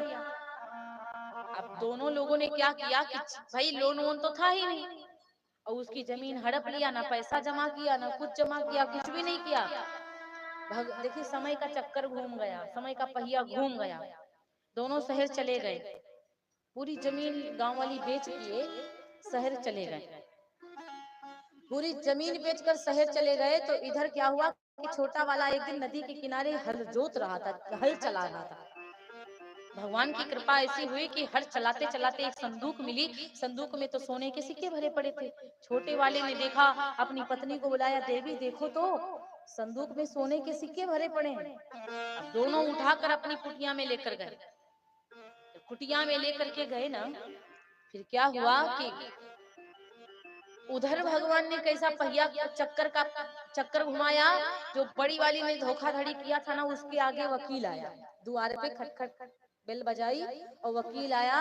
अब वो दरवाजा खोलती तो कहने लगी, जी महाराज कौन सा काम है।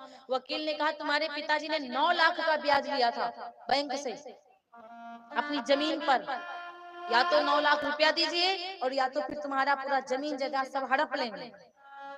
अब पता चला, अब बताओ, जितना ठगी किया था, जितना धोखाधड़ी छोटे वाले से किया, और छोटे वाले का तो कोई नामो निशान वहां से है ही नहीं, क्योंकि जमीन तो उनके नाम थी। 9 लाख उधर दिया, पूरी जमीन जजात बेचकर भिखारी बन गए। छोटे वाला फिर राजा बन गया, क्योंकि उसको तो भगवान ने नदी के पास वाले में सोना दे ही दिया था। इसीलिए कहते भगवान कब चक्कर घुमा दे, समय का कोई भरोसा नहीं। संतुष्ट रहिए, संतोष करिए। लोग कहते गरीब जो होते हैं वो दरिद्र होते। प्यारे, दरिद्र वो नहीं होते, दरिद्र वो होते जो अमीर होके संतोषी नहीं होते। संतोष करना सीखिए, संतोष होगा तो कल्याण होगा। भगवान भोले बाबा ने कहा, देवी अयोध्या के राम की कथा श्रवण करोगी। आज भगवान भोले बाबा से पार्वती मैया ने कहा, स्वामी पहली बात तो हमको ये बताओ कि भगवान मनुष्य बनकर क्यों आए। भगवान पृथ्वी पर क्यों आए मनुष्य बनकर। भगवान चाहते तो अपने चक्र सुदर्शन से भी राक्षसों को मार सकते थे। भगवान चाहते तो अपने शक्तियों से पृथ्वी के राक्षसों को मार सकते थे, लेकिन भगवान धरती पर मनुष्य रूप धर के क्यों आए।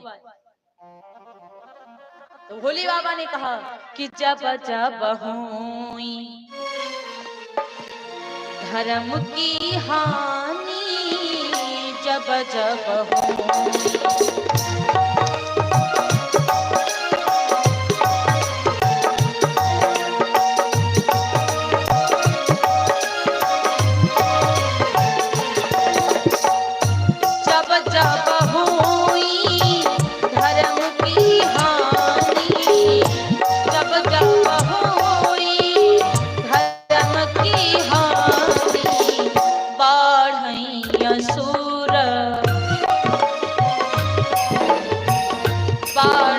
असुर अधम अभिमानी, बाढ़ई असुर।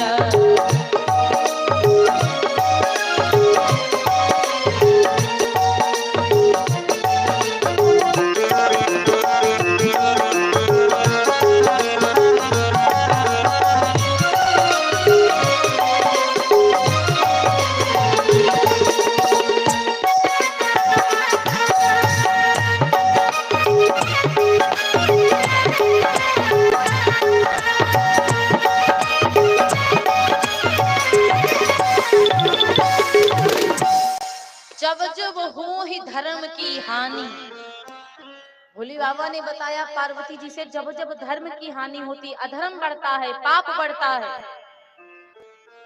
कि तब तब धरी प्रभु विविध शरीरा, तब तब धरी प्रभु विविध शरीरा।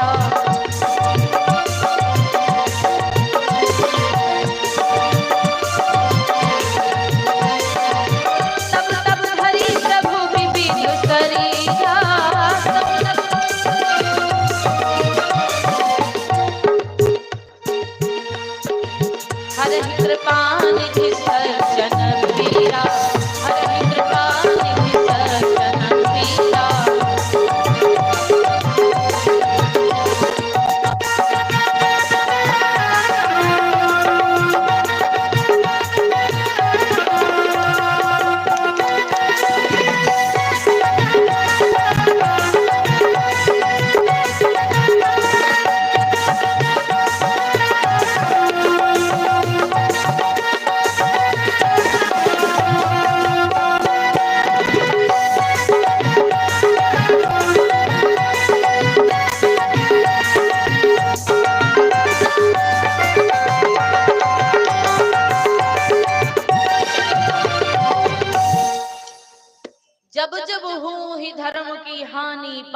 असुर अधम अभिमानी। तब तब धरि प्रभु विविध शरीरा, हर ही कृपा निधि सज्जन वीरा।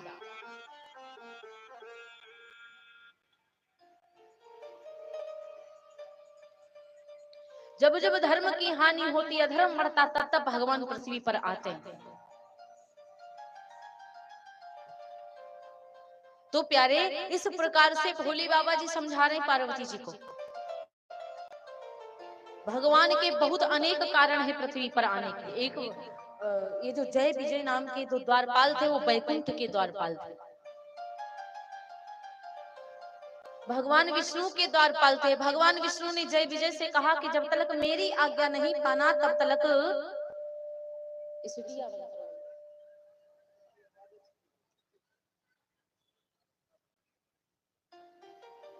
जब तक मेरी आज्ञा नहीं पाना, तब तक अंदर किसी को आने मत देना। जय विजय द्वार पर खड़े थे, तब तक सनक सनंदन सनातन सनत कुमार जी महाराज आ गए। ब्रह्मा जी के पुत्र आ गए भगवान से मिलने। जब भगवान से मिलने चारों ऋषि जी आ गए, तो जय विजय ने देखा। जय विजय ने देखा तो याद आया कि भगवान ने तो कहा था कि मेरी आज्ञा के बिना किसी को अंदर मत आने देना, और ये ब्रह्मा जी के बेटे आ गए। तो बोले कि महाराज आप अंदर नहीं जा सकते, क्योंकि भगवान ने मुझे मना किया है कि किसी को बाहर से अंदर नहीं आने देना। तो महाराज क्षमा करिए कि आप अंदर नहीं जा सकते। अच्छा, इनको लग गया बुरा। अब संतों को भगवान से मिलने के लिए किसी की रोक टोक नहीं चाहिए। वो मिलने के लिए आगे बढ़ रहे, लेकिन इनको बुरा लग गया कि मुझे रोक रहे हैं जय विजय। तो दोनों को ब्रह्मा के पुत्रों ने श्राप दे दिया। सनक सनंदन सनातन सनत कुमार जी महाराज ने श्राप दे दिया कि तुम जाकर के मृत्यु लोक में बहुत बड़े वाले राक्षस बनोगे। ये मेरा श्राप है। तुमने संतों का अपमान किया है, तुमने संतों का सम्मान नहीं किया। तो भगवान विष्णु अंदर से बाहर आए और कहने लगे, महाराज आपने श्राप देके गलत कर दिया, आपने श्राप देके ठीक नहीं किया। ये तो मेरी आज्ञा का पालन कर रहे थे दोनों। मैंने ही कहा था कि बाहर से अंदर बैकुंठ में किसी को आने की अनुमति नहीं है, जब तक मैं नहीं कहूं। आप श्राप वापस ले लीजिए। अब वो संत है, देवता वचन पड़े चाहे फीका, संत वचन पत्थर की लीका। देवता के वचन भले फीके पड़ जाए, लेकिन संत के वचन नहीं फीके पड़ते। उन्होंने कहा, महाराज अब श्राप दे दिया कि ये राक्षस होंगे तो होंगे, लेकिन मैं वरदान देता हूं कि ये दोनों राक्षस वैभवशाली होंगे, बलशाली होंगे, दोनों पैसा वाले होंगे। कुछ भक्तों का ऑनलाइन दान आ रहा है। आप सभी भक्तों को बहुत बहुत धन्यवाद। जय श्री राम। माता लक्ष्मी हमेशा कल्याण करें आप सब लोगों का। बोले उमापति महादेव। तो मेरे भैया कहते हैं कि आज भगवान भोले बाबा माता पार्वती जी को समझा रहे, सुना रहे हैं। अब चारों संतों ने श्राप दे दिया, तो वही आकर के रावण और कुंभकर्ण बनते हैं पृथ्वी पर। भगवान विष्णु के जो द्वारपाल हैं जय और विजय, यही आकर के रावण कुंभकर्ण बनते हैं प्यारे। तो इस प्रकार से एक जालंधर नाम का राक्षस था, बहुत बड़ा राक्षस था, जिससे सारे देवता भी हार गए और भगवान भोले बाबा भी हार गए। अच्छा, क्यों हार गई? क्योंकि उसकी पत्नी जो थी ना, वो बड़ी पतिव्रता थी। कहते हैं कि भयो जलंधर भट्ट वरदानी, वृंदापति विरता थीना। सुर सब जीत जलंधर लीने, कीनो युद्ध जाय त्रिपुरारी। पतिव्रता की अतुल शक्ति से शंकर सके न उसको मारे। कपट रूप तब विष्णु धर के, वृंदा का दियो धर्म बिगाड़, वृंदा का दियो धर्म बिगाड़।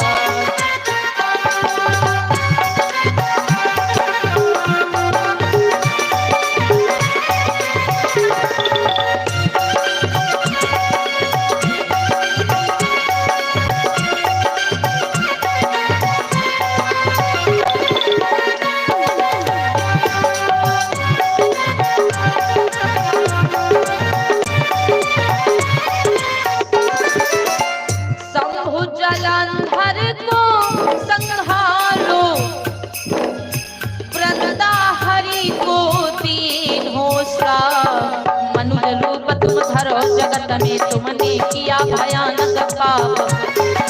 नारी तुम्हारी हरे मेरो पति, मेरा श्राप करे गोनाय, मेरा श्राप करे गोनाय।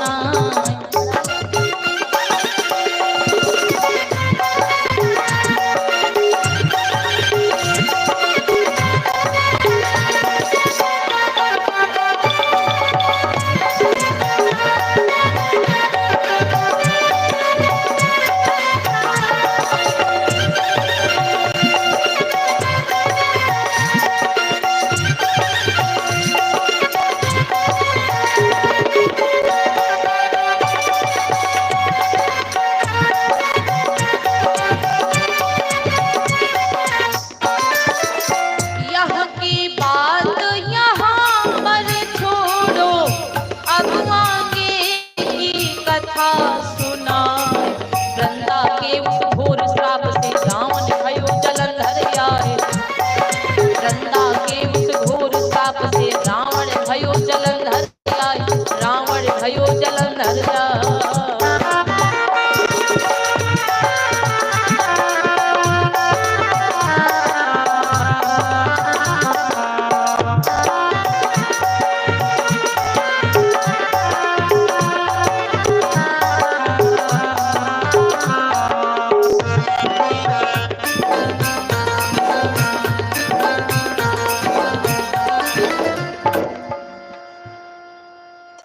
सावरी सरकार की जय, उमापति महादेव की जय।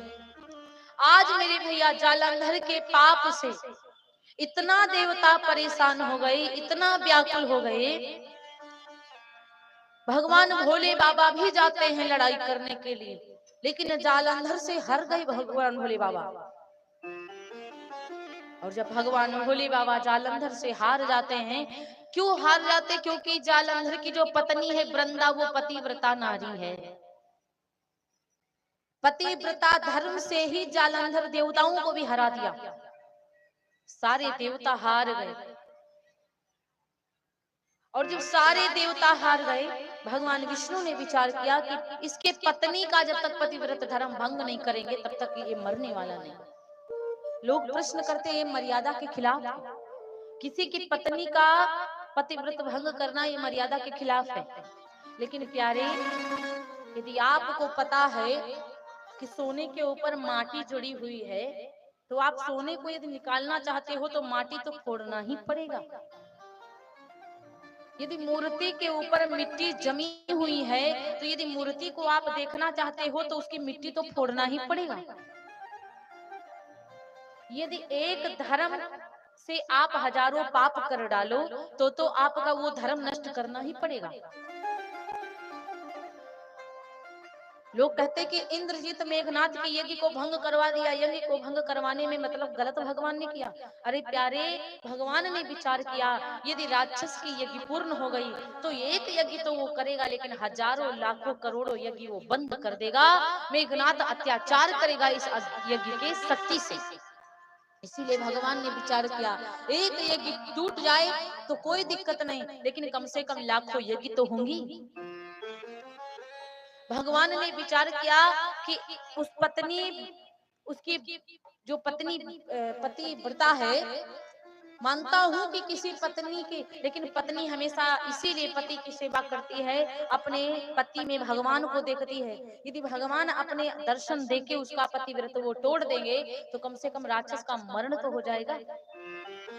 इसीलिए, क्योंकि वो धर्म की चादर ओढ़ करके पीछे पाप कर रहा था। भले ही उसकी पत्नी पतिव्रता थी, पतिव्रता तो सिलोचना की थी, तब भी मेघनाथ को भगवान ने मारा। यदि पत्नी पतिव्रता है तो यदि पति भी अच्छे कर्म कर रहा है तब तो उसका कल्याण होगा। जैसे कि सती अनुसुईया पतिव्रता थी और उनके पति अत्रि मुनि भी बहुत सुंदर विचार वाले बाबा हैं, बहुत सुंदर विचार वाले संत हैं। तो इस प्रकार से तो उनका धर्म कभी नष्ट नहीं होने वाला। भगवान ने इसीलिए जाकर के जालंधर का भेष बनाया और अपनी शक्ति से जाकर के उसके पास पहुंचे, वृंदा के पास। अच्छा, वृंदा का धर्म कैसे तोड़ा? केवल भगवान ने जालंधर का रूप ही बनाया था। और वृंदा आकर के भगवान की पूजा करने लगी थी अपना पति समझकर। तो यदि एक पति आपका है तो पति स्वरूप किसी को नहीं देखना चाहिए, या तो भाई समझिए, या तो भगवान समझिए, या तो देवी समझिए, देवता जो भी, लेकिन पति केवल एक ही होता। इसीलिए आज उसका पतिव्रत धर्म भंग हो गया। और जब उसका पतिव्रत भंग हो गया धर्म, तो श्राप दे दिया भगवान विष्णु को, प्रभु आपने मेरा पतिव्रत धर्म भंग किया, मैं आपको श्राप देती हूँ कि मेरा पति रावण बनेगा, मेरा पति राक्षस बनेगा इतना बड़ा कि तुम्हारी पत्नी को हरेगा, तब तुम अपनी पत्नी को ढूंढते ढूंढते दर दर भटकोगे, रोओगे। आज वही भगवान विष्णु को भला कोई श्राप दे सकता है? भगवान की इच्छा होती है तो श्राप खुद लगवाते हैं खुद के ऊपर। भगवान स्वयं लेते हैं, जो भगवान रचते हैं वो लेते हैं भगवान। बाकी भगवान को कोई श्राप, क्योंकि वैसे भी सनक सनंदन सनातन सनत कुमार जी ने उधर श्राप दे ही दिया जय विजय को कि तुम दोनों राक्षस बन जाओगे। जब उन दोनों को श्राप दिया तो बाद में वरदान भी दिया कि भगवान स्वयं जाएंगे तुम्हारी मुक्ति करवाने के लिए। जब भगवान पहले ही श्राप ले चुके तो चाहे वही बात 50 बार तुम कहो, चाहे वही श्राप 50 बार दो, केवल कार्य अलग अलग होने चाहिए, लेकिन भगवान को तो धरती पर आना ही पड़ेगा।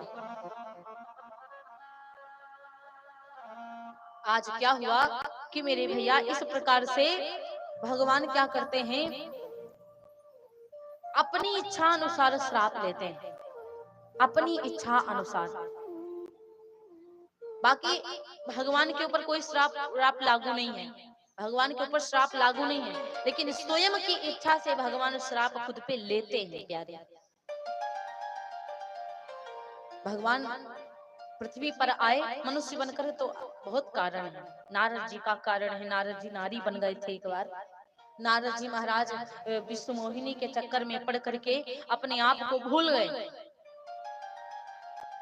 भगवान से रूप मांगने के लिए गए, तो जब भगवान से रूप मांगने जाते तो भगवान ने भी बंदर का रूप दे दिया। गलती भगवान की भी नहीं थी, क्योंकि जहां कामदेव जी को नारद जी ने जीत लिया था ना, तो नारद जी जहां पर नारायण नारायण नारायण करते थे, अब नारद जी हमेशा जहां जाते वहां काम काम कर रहे हैं, काम कथा सुना रहे हैं।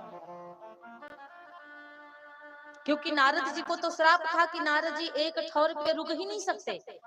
श्राप दिया था दक्ष महाराज ने। दक्ष महाराज के 10,000 राजा थे,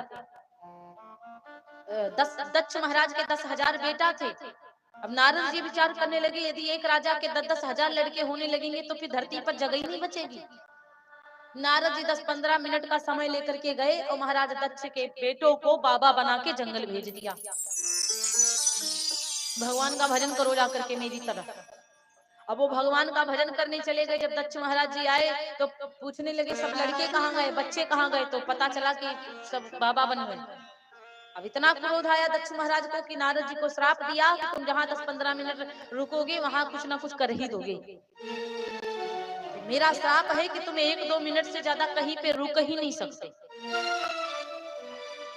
इसीलिए नारद जी महाराज हमेशा श्रीमन नारायण नारायण नारायण, श्रीमन नारायण नारायण नारायण,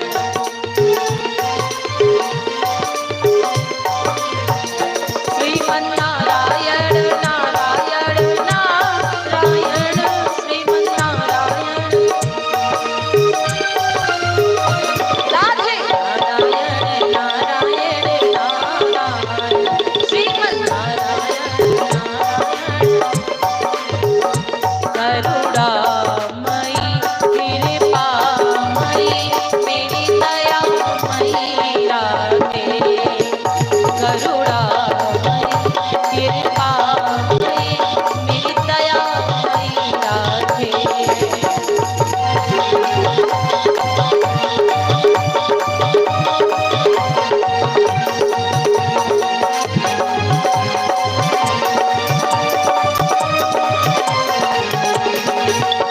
करुणामयी कृपामयी करुणामयी, उठाइए सीधे हाथों को आप लोग और कहिए करुणामयी कृपामयी करुणामयी कृपामयी करुणामयी कृपामयी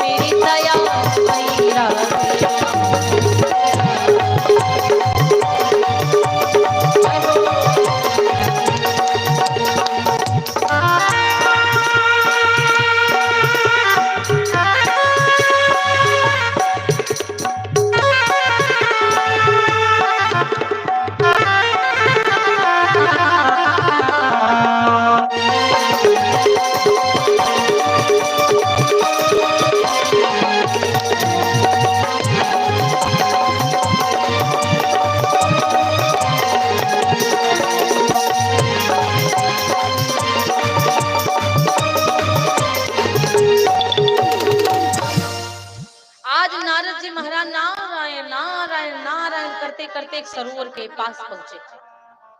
पर्वत वहां पर है, बहुत सुंदर शिखर है, शिखर से जिंदा पर्वत, सजीव पर्वत, पेड़ पौधे, शिखर से जल बह रहा है, झरना। जब शिखर से झरना का बहाव नीचे आ रहा है, नारद जी को वो सुंदर समय बड़ा प्यारा लगा। उस जगह बहुत सुंदर लगी। नारद जी मन मुग्ध हो गए जगह को देखकर, सब कुछ भूल गए, श्राप तक भूल गए कि मुझे श्राप है। अपने दिमाग से ये सारी बातों को निकाल दिए, और जैसे ही ये सारी बातें अपने दिमाग से निकाले, अब नारद जी वहीं पे टिक गए। जब नारद जी महाराज वहीं पर टिक गए, नारद जी महाराज भगवान श्री हरि के चरणों में अपना ध्यान लगा लिया, और जैसे जैसे उनका ध्यान श्री हरि के चरणों में बढ़ने लगा, नारद जी का जैसे जैसे ध्यान भगवान नारायण के चरणों में जाने लगा, वैसे वैसे इंद्र देवता डराने लगे। इंद्र देवता डर रहे हैं कि कहीं ऐसा तो नहीं नारद जी महाराज तपस्या कर रहे हैं तो बाद में मेरा इंद्रासन भी छीन ले जाए। बहुत डरपोक है इंद्र। वो इंद्र तो चले गए, आजकल के भी बहुत इंद्र हैं आग लगाने वाले। अब नारद जी काम कर रहे तो नारद जी को तपस्या करने नहीं देने वाला है इंद्र। जाकर के कामदेव के पास पहुंचा और कहने लगा महाराज कुछ ऐसा करो कि इनकी तपस्या भंग कर दो। तो कामदेव जी महाराज आए। कामदेव जी महाराज जी आए तो बहुत अपनी कला दिखाते हैं, बहुत कुछ किया, लेकिन महाराज काम कला कुछ मुनहि ना व्यापी, निज भय डर्यो मनोभव पापी। जो काम कला थी वो बिल्कुल मुनि के मन नहीं व्यापी, बिल्कुल भी उनका मन डिगा नहीं। श्री हरि श्री मन नारायण नारायण करते रहे, नारायण के चक्कर में पड़े हैं नारद जी महाराज। कामदेव जी हार गए। कामदेव जी पुष्प का हार लेते हैं और हार लेकर नारद जी के गले में डाल दिया और कहा महाराज मैं आपसे हार गया, मैं सत्य सत्य कहता हूँ कि मैं आपसे हार गया। नारद जी विचार किए कि अब हार गया कामदेव। नारद जी की आंखें खुली। नारद जी अपने आप में बड़े अहंकारी हो गए कि मैंने कामदेव को हरा दिया, मैंने तो कामदेव को हरा दिया। अरे मैंने तो कामदेव जी को जीत लिया। प्रशंसा यदि ज्यादा होने लग जाए तो थोड़ा बचकर रहना। प्रशंसा को सुनकर फूलना मत, क्योंकि फूलोगे तो पचक भी जाओगे। अब नारद जी इतना फूल गए, इतना फूल गए कि नारद जी को कुछ आगे दिख भी नहीं रहा है। बहुत फूल गए नारद जी। और याद प्रशंसा आपको एक बात बताइए, एक शिल्पकार था, बहुत बढ़िया मूर्तियां बनाता था शिल्पकार। उसको यमराज जी लेने के लिए आ गए। यमराज जी ने कहा कि मैं तुमको लेने आया हूँ। तो शिल्पकार ने कहा महाराज क्या अभी तुरंत लेकर चले जाओगे? बोले नहीं, बस 3 दिन बाद, 3 दिन बाद आपकी पर्ची निकलेगी और आपको लेने आऊंगा, आपको चलना पड़ेगा। शिल्पकार ने विचार किया कि कुछ ना कुछ तो करना ही पड़ेगा मुझे। ना घुमा ना दिया यमराज देवता जी को ना, तो मैं भी शिल्पकार नहीं हूँ। अपनी जैसी 9 मूर्तियां बना दिया। तीसरे दिन का नंबर आया, 9 मूर्तियों के बीच जाके खुद खड़ा हो गया। कह रहा है कि अब ढूंढो यमराज जी, देखो कौन कौन है, कौन है असली शिल्पकार, कौन है असली जाने वाला। अब यमराज जी किसी को छू नहीं रहे हैं। 9 मूर्तियां सेम बिल्कुल एक जैसी, 10वां अपना बीच में खड़ा हुआ। अब यमराज जी चक्कर लगा रहे हैं, यमराज जी चक्कर लगा रहे हैं, दादा कैसे हम इसको पता लगाएं। अब जब पता ही नहीं लगा पा रहे तो फिर क्या हुआ कि मेरे भैया ब्रह्मा जी के पास यमराज जी पहुंचे। श्री राधे श्याम। अब ब्रह्मा जी के पास में पहुंचे, ब्रह्मा जी से कहने लगे महाराज एक को मैं लाना चाहता हूँ, लेकिन वो ऐसी मूर्तियां 9 बनाकर खड़ा है और उसी के बीच में स्वयं भी खड़ा है। हम ढूंढ नहीं पा रहे हैं कि उसको हम कब लेके जाएं, वो है कौन। अब ब्रह्मा जी आए। ब्रह्मा जी ने मूर्तियों को देखा। ब्रह्मा जी ने कहा वाह क्या मूर्तियां बनाया है, बहुत सुंदर, बहुत सुंदर, अति सुंदर। मतलब ऐसी मूर्तियां बनाने वाले के हाथ में मैं ना सोना लटका दूं। ऐसी मूर्तियां बनाने वाला यदि मेरे सामने आ जाए तो मैं उसको इतना आशीर्वाद दूं, उसकी उम्र लंबी कर दूं।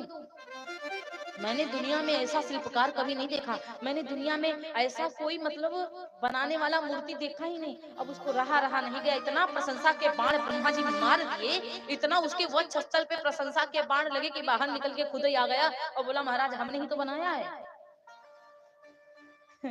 महाराज ब्रह्मा जी ने कहा प्रभु देखो सरकार वो बाहर निकल आए हैं, अब पता लगाने की जरूरत नहीं, इन्हीं को उठाओ लेके चलो। अब तुरंत यमराज देवता खींच लिए प्राणों को लेकर चले गए। इसीलिए महाराज कहा जाता है कि कभी प्रशंसा के बाणों को स्वयं लेना नहीं चाहिए। प्रशंसा के बाण यदि आ गए सर के ऊपर ना तो समझो काम खत्म होने वाला है प्यारे। अब नारद जी जहाँ जहाँ जा रहे वहां काम को जीता, काम को जीता। अब भगवान भोले बाबा जी के पास पहुंचे। भोले बाबा विचार कर रहे थे कि भाई संत महंत आ रहे हैं, पास में बिठाएंगे, थोड़ा सत्संग होगा, भगवान की कथाएं होंगी। बड़ा व्यवस्था करी है भोलेनाथ ने। नारद जी आए तो नारद जी को साथ में बिठाया, पास में बिठाया। भोले बाबा ने कहा बाबा जी बहुत दिन बाद आए। माता पार्वती जी ने कहा गुरुदेव बहुत दिन बाद आए। अच्छा गुरुदेव क्यों? क्योंकि इन्होंने ही पार्वती जी को तपस्या करने के लिए भेजा था, गुरु ही मानती हैं। भोले बाबा ने कहा कहाँ थे भाई? नारद जी महाराज से पूछ ले। नारद जी ने कहा आपने सुना नहीं क्या, हम तो कामदेव जी को जीत लिए।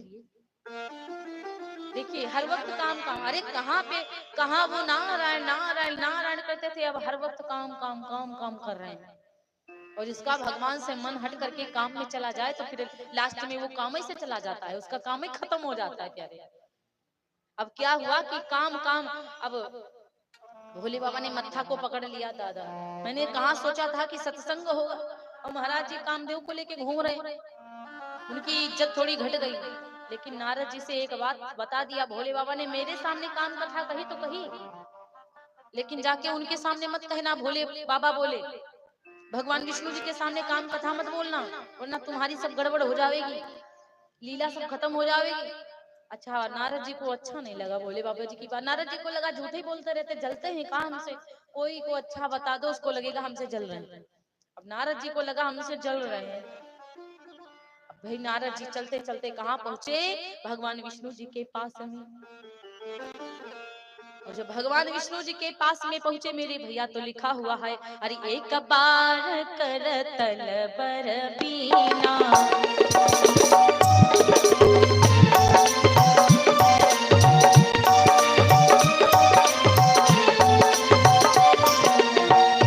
एक बार कर तल बर बीना,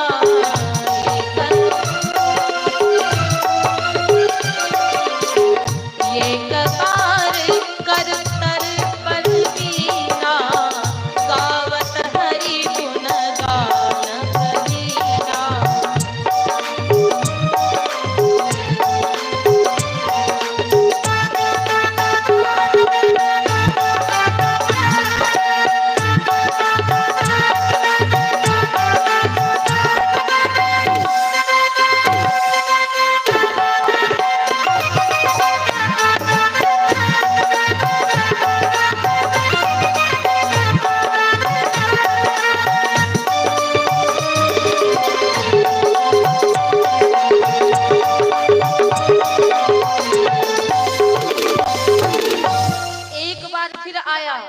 बाबा एक बार फिर आया, एक बार जहाँ आता वहाँ विशेष है, कुछ विशेष हुआ है और विशेष ही होने वाला है। अब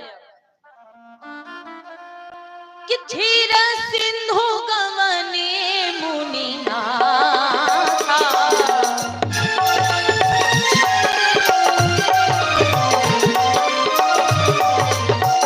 क्षीर सिंधु गमने मुनि नाथा, जगत श्रीनिवास श्रुति माथा।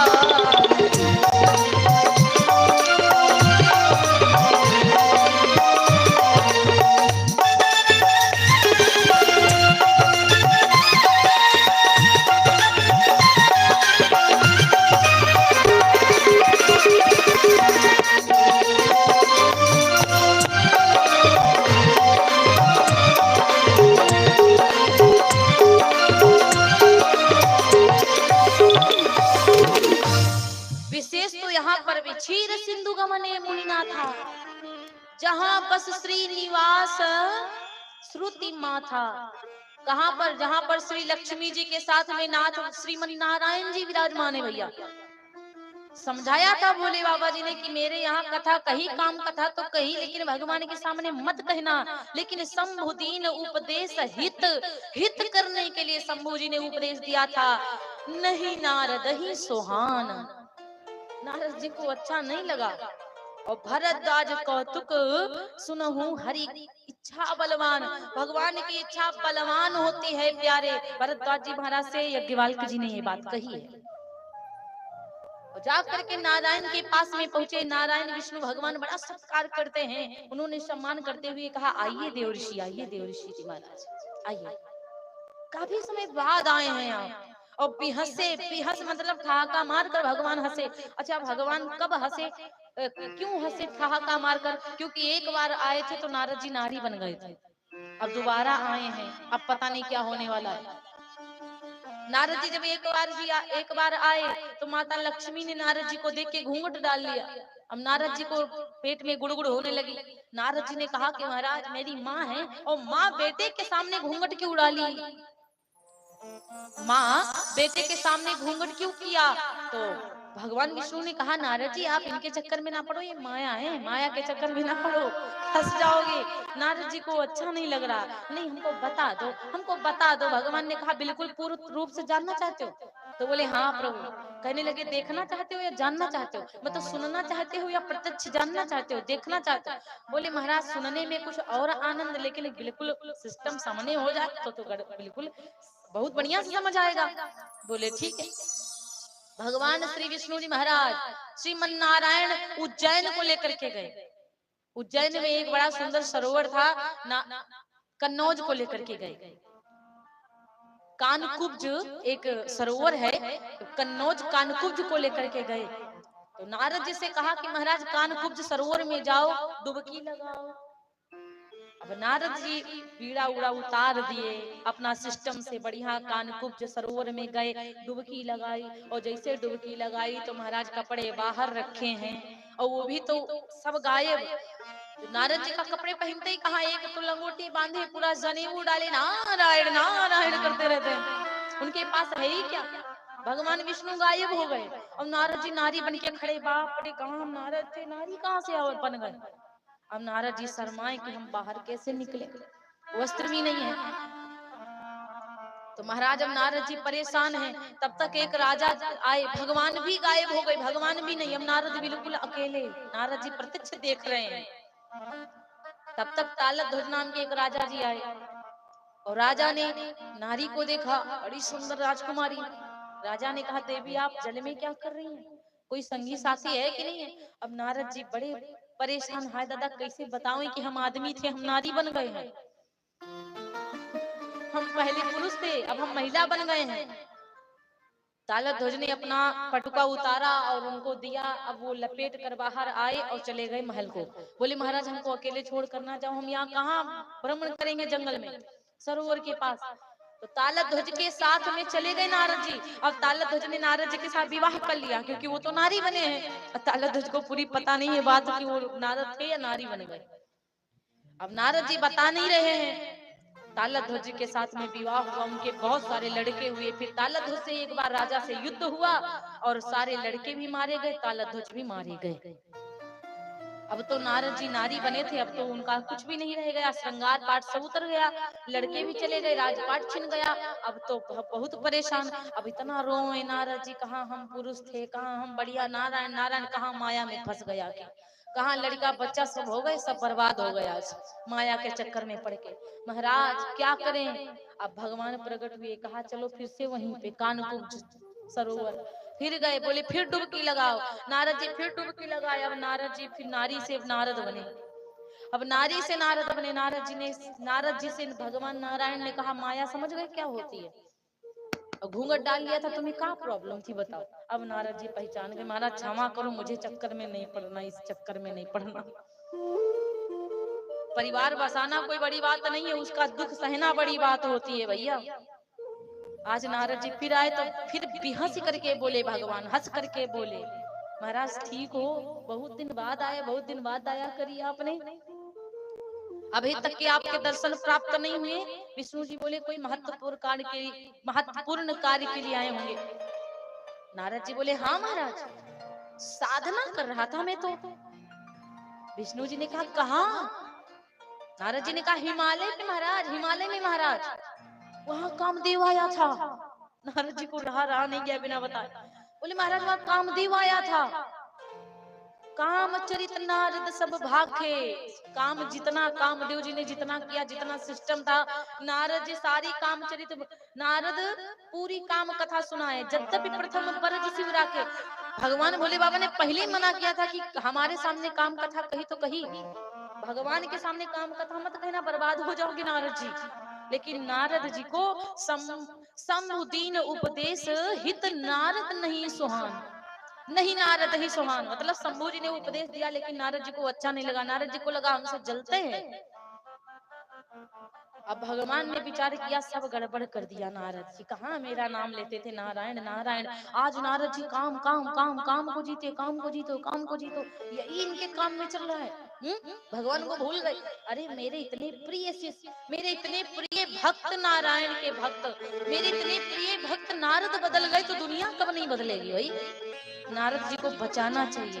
भगवान अपने भक्तों के ऊपर कष्ट इसीलिए डालते हैं कि बेटा सुधर जाओ, मेरे में लगे हो तो लगे रहो, जिंदगी संवर जाएगी। और दुनिया के चक्कर में पड़ोगे तो थोड़ा दुख डालेंगे। भगवान समझ पाओ तो समझो, वरना काम करते रहो, पछताते रहो। क्योंकि जब चिड़िया चुगी गई खेत तो पछतारे का हुआ है भैया, डंडा हिलाए का हुआ है। अब नारद जी बहुत चक्कर में फंसे, लेकिन नारद समझ नहीं पाए। नारद जी विदाई मांगकर चल दिए आगे। भगवान ने कहा लीला करता हूँ। अब नारद जी ने ना एक सुंदर सा बढ़िया सा बना दिया, एक बहुत बढ़िया नगर, इतना सुंदर नगर बना दिया। नारद जी अहंकार में डूबे थे ना, इसीलिए भगवान ने कहा, अरे नारद जी आप संत महंत हैं, आपको भी कामदेव भला जीत सकता है क्या? नारद जी ने बड़े अहंकार में कहा, अरे नहीं प्रभु, सब आप ही की कृपा है। मतलब मजाक में लोग कह देते हैं ना, अरे भैया नहीं, सब आप ही की कृपा है। मतलब कहो तो दिल से कहो। हाँ, लोगों का भी आशीर्वाद होता है, दुआएं होती हैं, उनकी बातें होती हैं जो जीवन में आगे बढ़ सकते हो आप। लेकिन अहंकार में मत कहिए कि आप ही की कृपा है, कहिए तो सत्य से कहिए। और नारद जी ने सब ऊपर ऊपर कहा कि नारद जी ऊपर ऊपर कहते हैं नारायण से कि प्रभु आप ही की तो कृपा है। भगवान ने कहा ठीक है महाराज। एक नगर बसा दिया, माया का नगर। वहां पे शील निधि राजा रहते हैं, उनकी बिटिया है जिनका नाम है विश्व मोहिनी। नारद जी उसी नगर से निकले। बिचरेऊ मगमहु नगर तेहि सत जोजन विस्तार, श्रीनिवास पुरते अधिक रचना विविध प्रकार। 400 कोस में एक प्रदेश भगवान ने बसाया, एक मायावी नगर उत्पन्न कर दिया।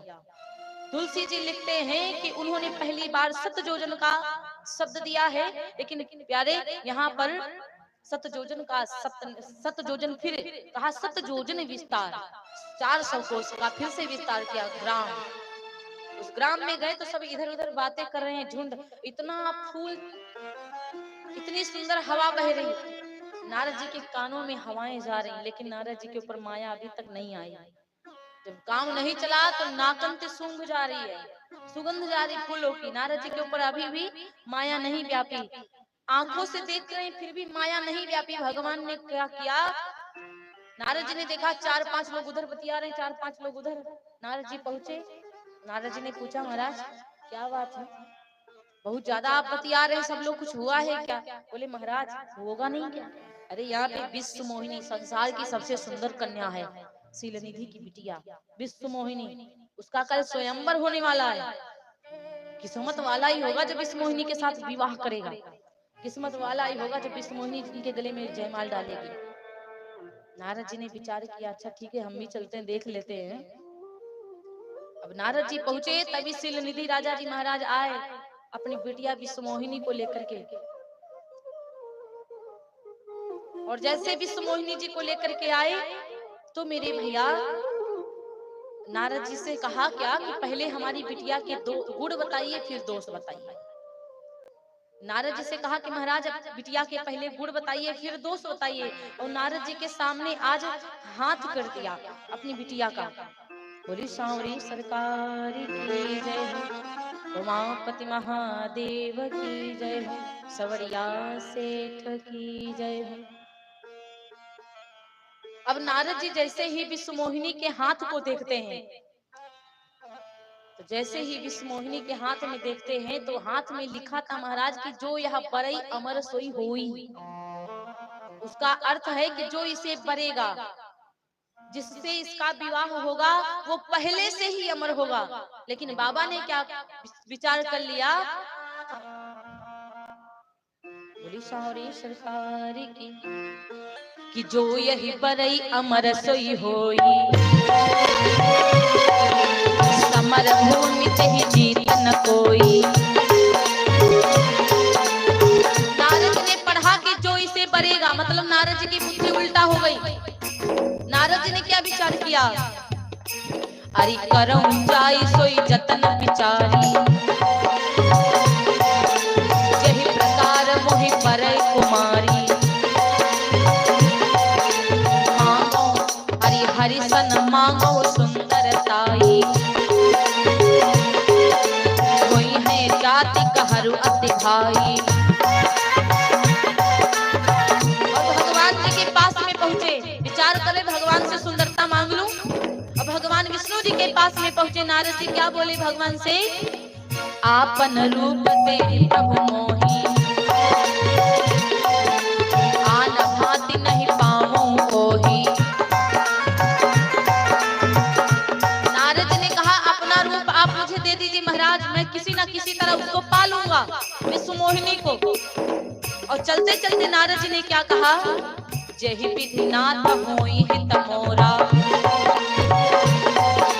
करहु सुपेगी दास मैं तोरा। इतना कहकर नारद जी आगे चले। भगवान विष्णु ने क्या विचार किया, जेहि विधि होई नाथ हित मोरा, कि जेहि विधि नाथ होई हित मोरा,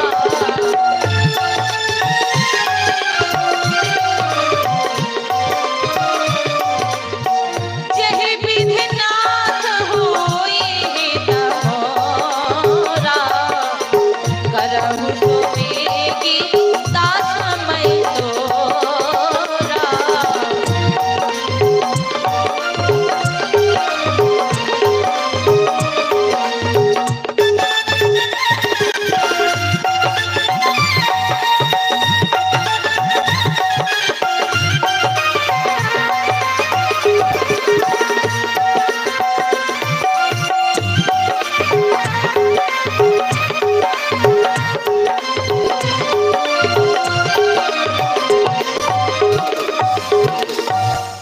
नारद जी गई भगवान विष्णु से, उनका रूप मांगा, प्रभु मुझे हरि का रूप दे दीजिए। हरि माने बंदर भी होता है।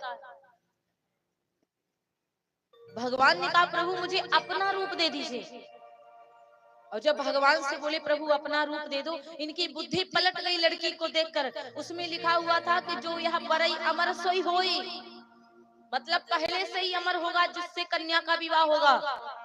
समर भूमि ते ही जीत ना कोई, उससे समर भूमि में कोई जीत ही नहीं सकता। नारद जी की बुद्धि पलट गई। नारद जी को लगा जो इससे शादी करेगा बाद में अमर हो जाएगा। नारद जी भगवान विष्णु के पास में पहुंचे, बाबा से बोले बाबा अपना रूप दे दीजिए। भगवान ने कहा तब ठीक है महाराज। चलते समय नारद जी ने एक बात और कह दिया कि महाराज जिसमें हित हो वही करना। भगवान ने कहा नारद जी हित ही नहीं, आपका जिसमें परम हित होगा मैं वो करूंगा। जेहि विद होई परम हित, नारद सुनहु तुम्हार हित नहीं महाराज, तुम्हारा परम हित होगा, मैं वो काम करूंगा। सोई हम करब ना आन कछु बचन मृसाना हमारे, वही मैं करूंगा महाराज, कुछ बिगड़ने आपका नहीं दूंगा। नारद जी से भगवान विष्णु ने कहा हित की बात अलग करो, लेकिन महाराज जिसकी परम हित होगा वो करूंगा। भगवान से नारद जी कह के चले, गवने तुरत तहां ऋषिया राई, जहां स्वयंवर भूमि बनाई। वहीं पहुंचे जहां पर विश्व मोहिनी का स्वयंवर रचा हुआ था। अब विश्व मोहिनी के आगे जाकर बैठे कि हमारे जैसा कोई खूबसूरत नहीं है, खूबसूरत जमाने में हमसा नहीं। अब नारद जी को जैसे देखा विश्व मोहिनी साइड में हो गई, बोली बंदर कहाँ से आ गए। नारद जी पता नहीं काहे पीछे पीछे घूम रहे। अच्छा वो माया है, और माया संत के सामने रुकती नहीं है। नारद जी के सामने पहली बात तो वो रुक नहीं पा रही है। अब नारद जी इधर उधर चक्कर लगाए कि अरे हमको छोड़कर उस लाइन में काहे को चली गई। अब नारद जी आगे आगे आगे आगे मार, अब विश्व मोहिनी बड़ी परेशान, महाराज तुम काहे आगे आगे आ रहे हो। अब दो गढ़ बैठे हुए थे भगवान भोले बाबा के। अच्छा, भोले बाबा जी के गढ़ों को ही उनका रूप दिख रहा था और बाकी किसी को दिख भी नहीं रहा था, और एक तो माया को दिख रहा था, वही विश्व मोहिनी को। बाकी नारद जी की बेइज्जती भगवान नहीं करवाए, 3 लोगों को ही दिख रहा था, लेकिन नारद जी खुद ही मार ठन ठन ठन ठन इधर से उधर चक्कर लगा। अब 2 गढ़ थे, गढ़ों ने कहा महाराज आप अपनी शकल तो देखो कैसी है। अरे बंदर का रूप है आपका महाराज, संत भी तो नहीं है आप, इस टाइम बंदर बन के घूम रहे हैं। अब इतना गुस्सा आ गया नारद जी को, लगा हमारी बेइज्जती कर दिया, श्राप दे दिया कि तुम दोनों जाओ मृत्यु लोक में बहुत भारी राक्षस बनोगे। अब दोनों बड़े परेशान, तो वही जाकर के फिर रावण कुंभकर्ण ही बनते, मतलब वही बार बार श्राप मिल रहा है, रावण कुंभकर्ण वही आकर के बनते हैं। अब भगवान बीच में बैठे हुए थे, राजकुमार का रूप लेकर के विश्व मोहिनी गई, डायरेक्ट भगवान के गले में जयमाल डाल दिया, और जैसे डाल दिया जयमाल कि दुल्हन लई गईला चलिवा।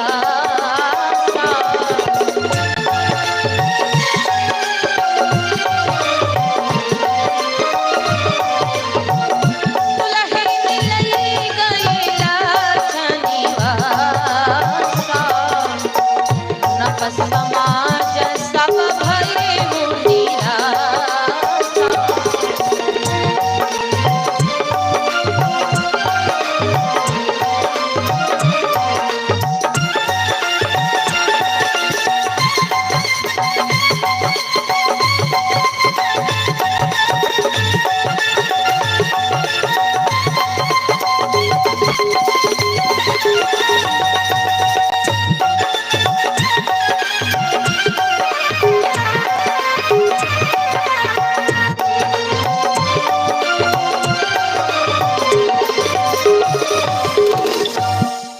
भगवान अब उसको लेकर के चले गए, रथ पे बिठाए भगवान विश्व मोहिनी को लेकर चले। तब नारद जी से बताया था गणों ने, तब हर गण बोले मुस्काई, निज मुख मुकुर बिलो को जाई, जाकर शीशा में अपना मुंह देखो।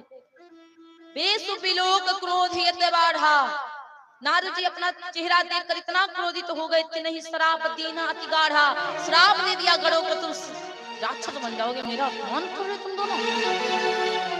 मरकट बंदर भयंकर देही, देखत हृदय क्रोधवाते ही, इतना क्रोध आया अपना बंदर रूप देख करके, इतना नारद जी इतना क्रोधित हो गए, कहीं हो श्राप की मरी हो जाई, या तो मैं भगवान को श्राप दूंगा या तो जान से मार दूंगा। जगत मोर उपहास कराए, संसार में मेरा उपहास करा करके इन्होंने रख दिया, श्राप दूंगा या तो इनको जान से मार दूंगा।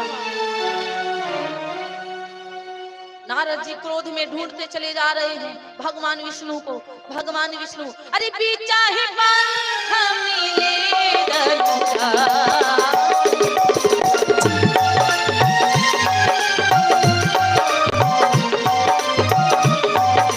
भगवान बीच में ही आज मिल गए नारद जी को, नारद जी बीच में ही मिल गए। बीचा ही पंख मिले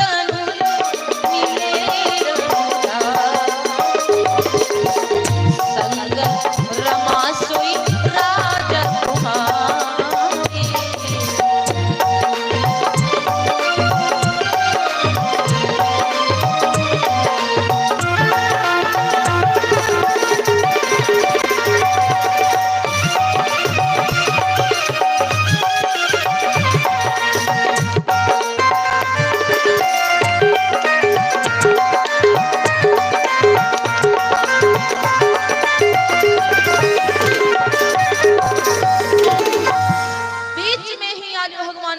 और जैसे ही भगवान बीच रास्ते में मिले, आज महाराज नारद जी को माया बस ना रहा मन बोधा। माया के कारण आज नारद जी को बोध नहीं है कि मैं करने क्या जा रहा हूँ। नारद जी सब कुछ भूल गए, नारद जी सब कुछ भुला गए। आज नारद जी ने आज क्रोध में आकर के नारायण से कहा, परम स्वतंत्र न सिर पर कोई, भावई मन ही करहूं तुम सोई। ना तुम्हारे आगे है कोई, ना कोई पीछे, ना सर के ऊपर कोई भार है, तुम्हारे मन जो आता तुम वही करते हो। नारद जी ने कहा, आपके मन जो आता आप वही करते हो। भले भवन अब पायन दीन्हा, पाहुगे फल आपने कीना। आज आपने जो कर्म किया है ना प्रभु, आपको फल मैं दूंगा, अपना किया फल तुम पाओगे। नारद जी इतना क्रोध में आ गए। नारद जी ने क्रोध में आकर के कहा, कपि आकृति तुम कीन हमारी, हमारी बंदर की आकृति करके तुमने ठीक नहीं किया। करी है की सहाय तुम्हारी, जब तुम मनुष्य बनकर राम के रूप में जाओगे वही बंदर तुम्हारी सहायता करेंगे, वरना तुम जीत नहीं सकते। आज सारे भालू बंदर हनुमान जी महाराज उनकी सहायता करते हैं। तब रावण की लंका को तहस नहस किया था। सीता मैया को तब लेकर के आए थे। मम अपकार कीन तुम भारी, नारद जी ने कहा, मेरा अपकार तुमने, मेरा अपमान तुमने किया है संसार में।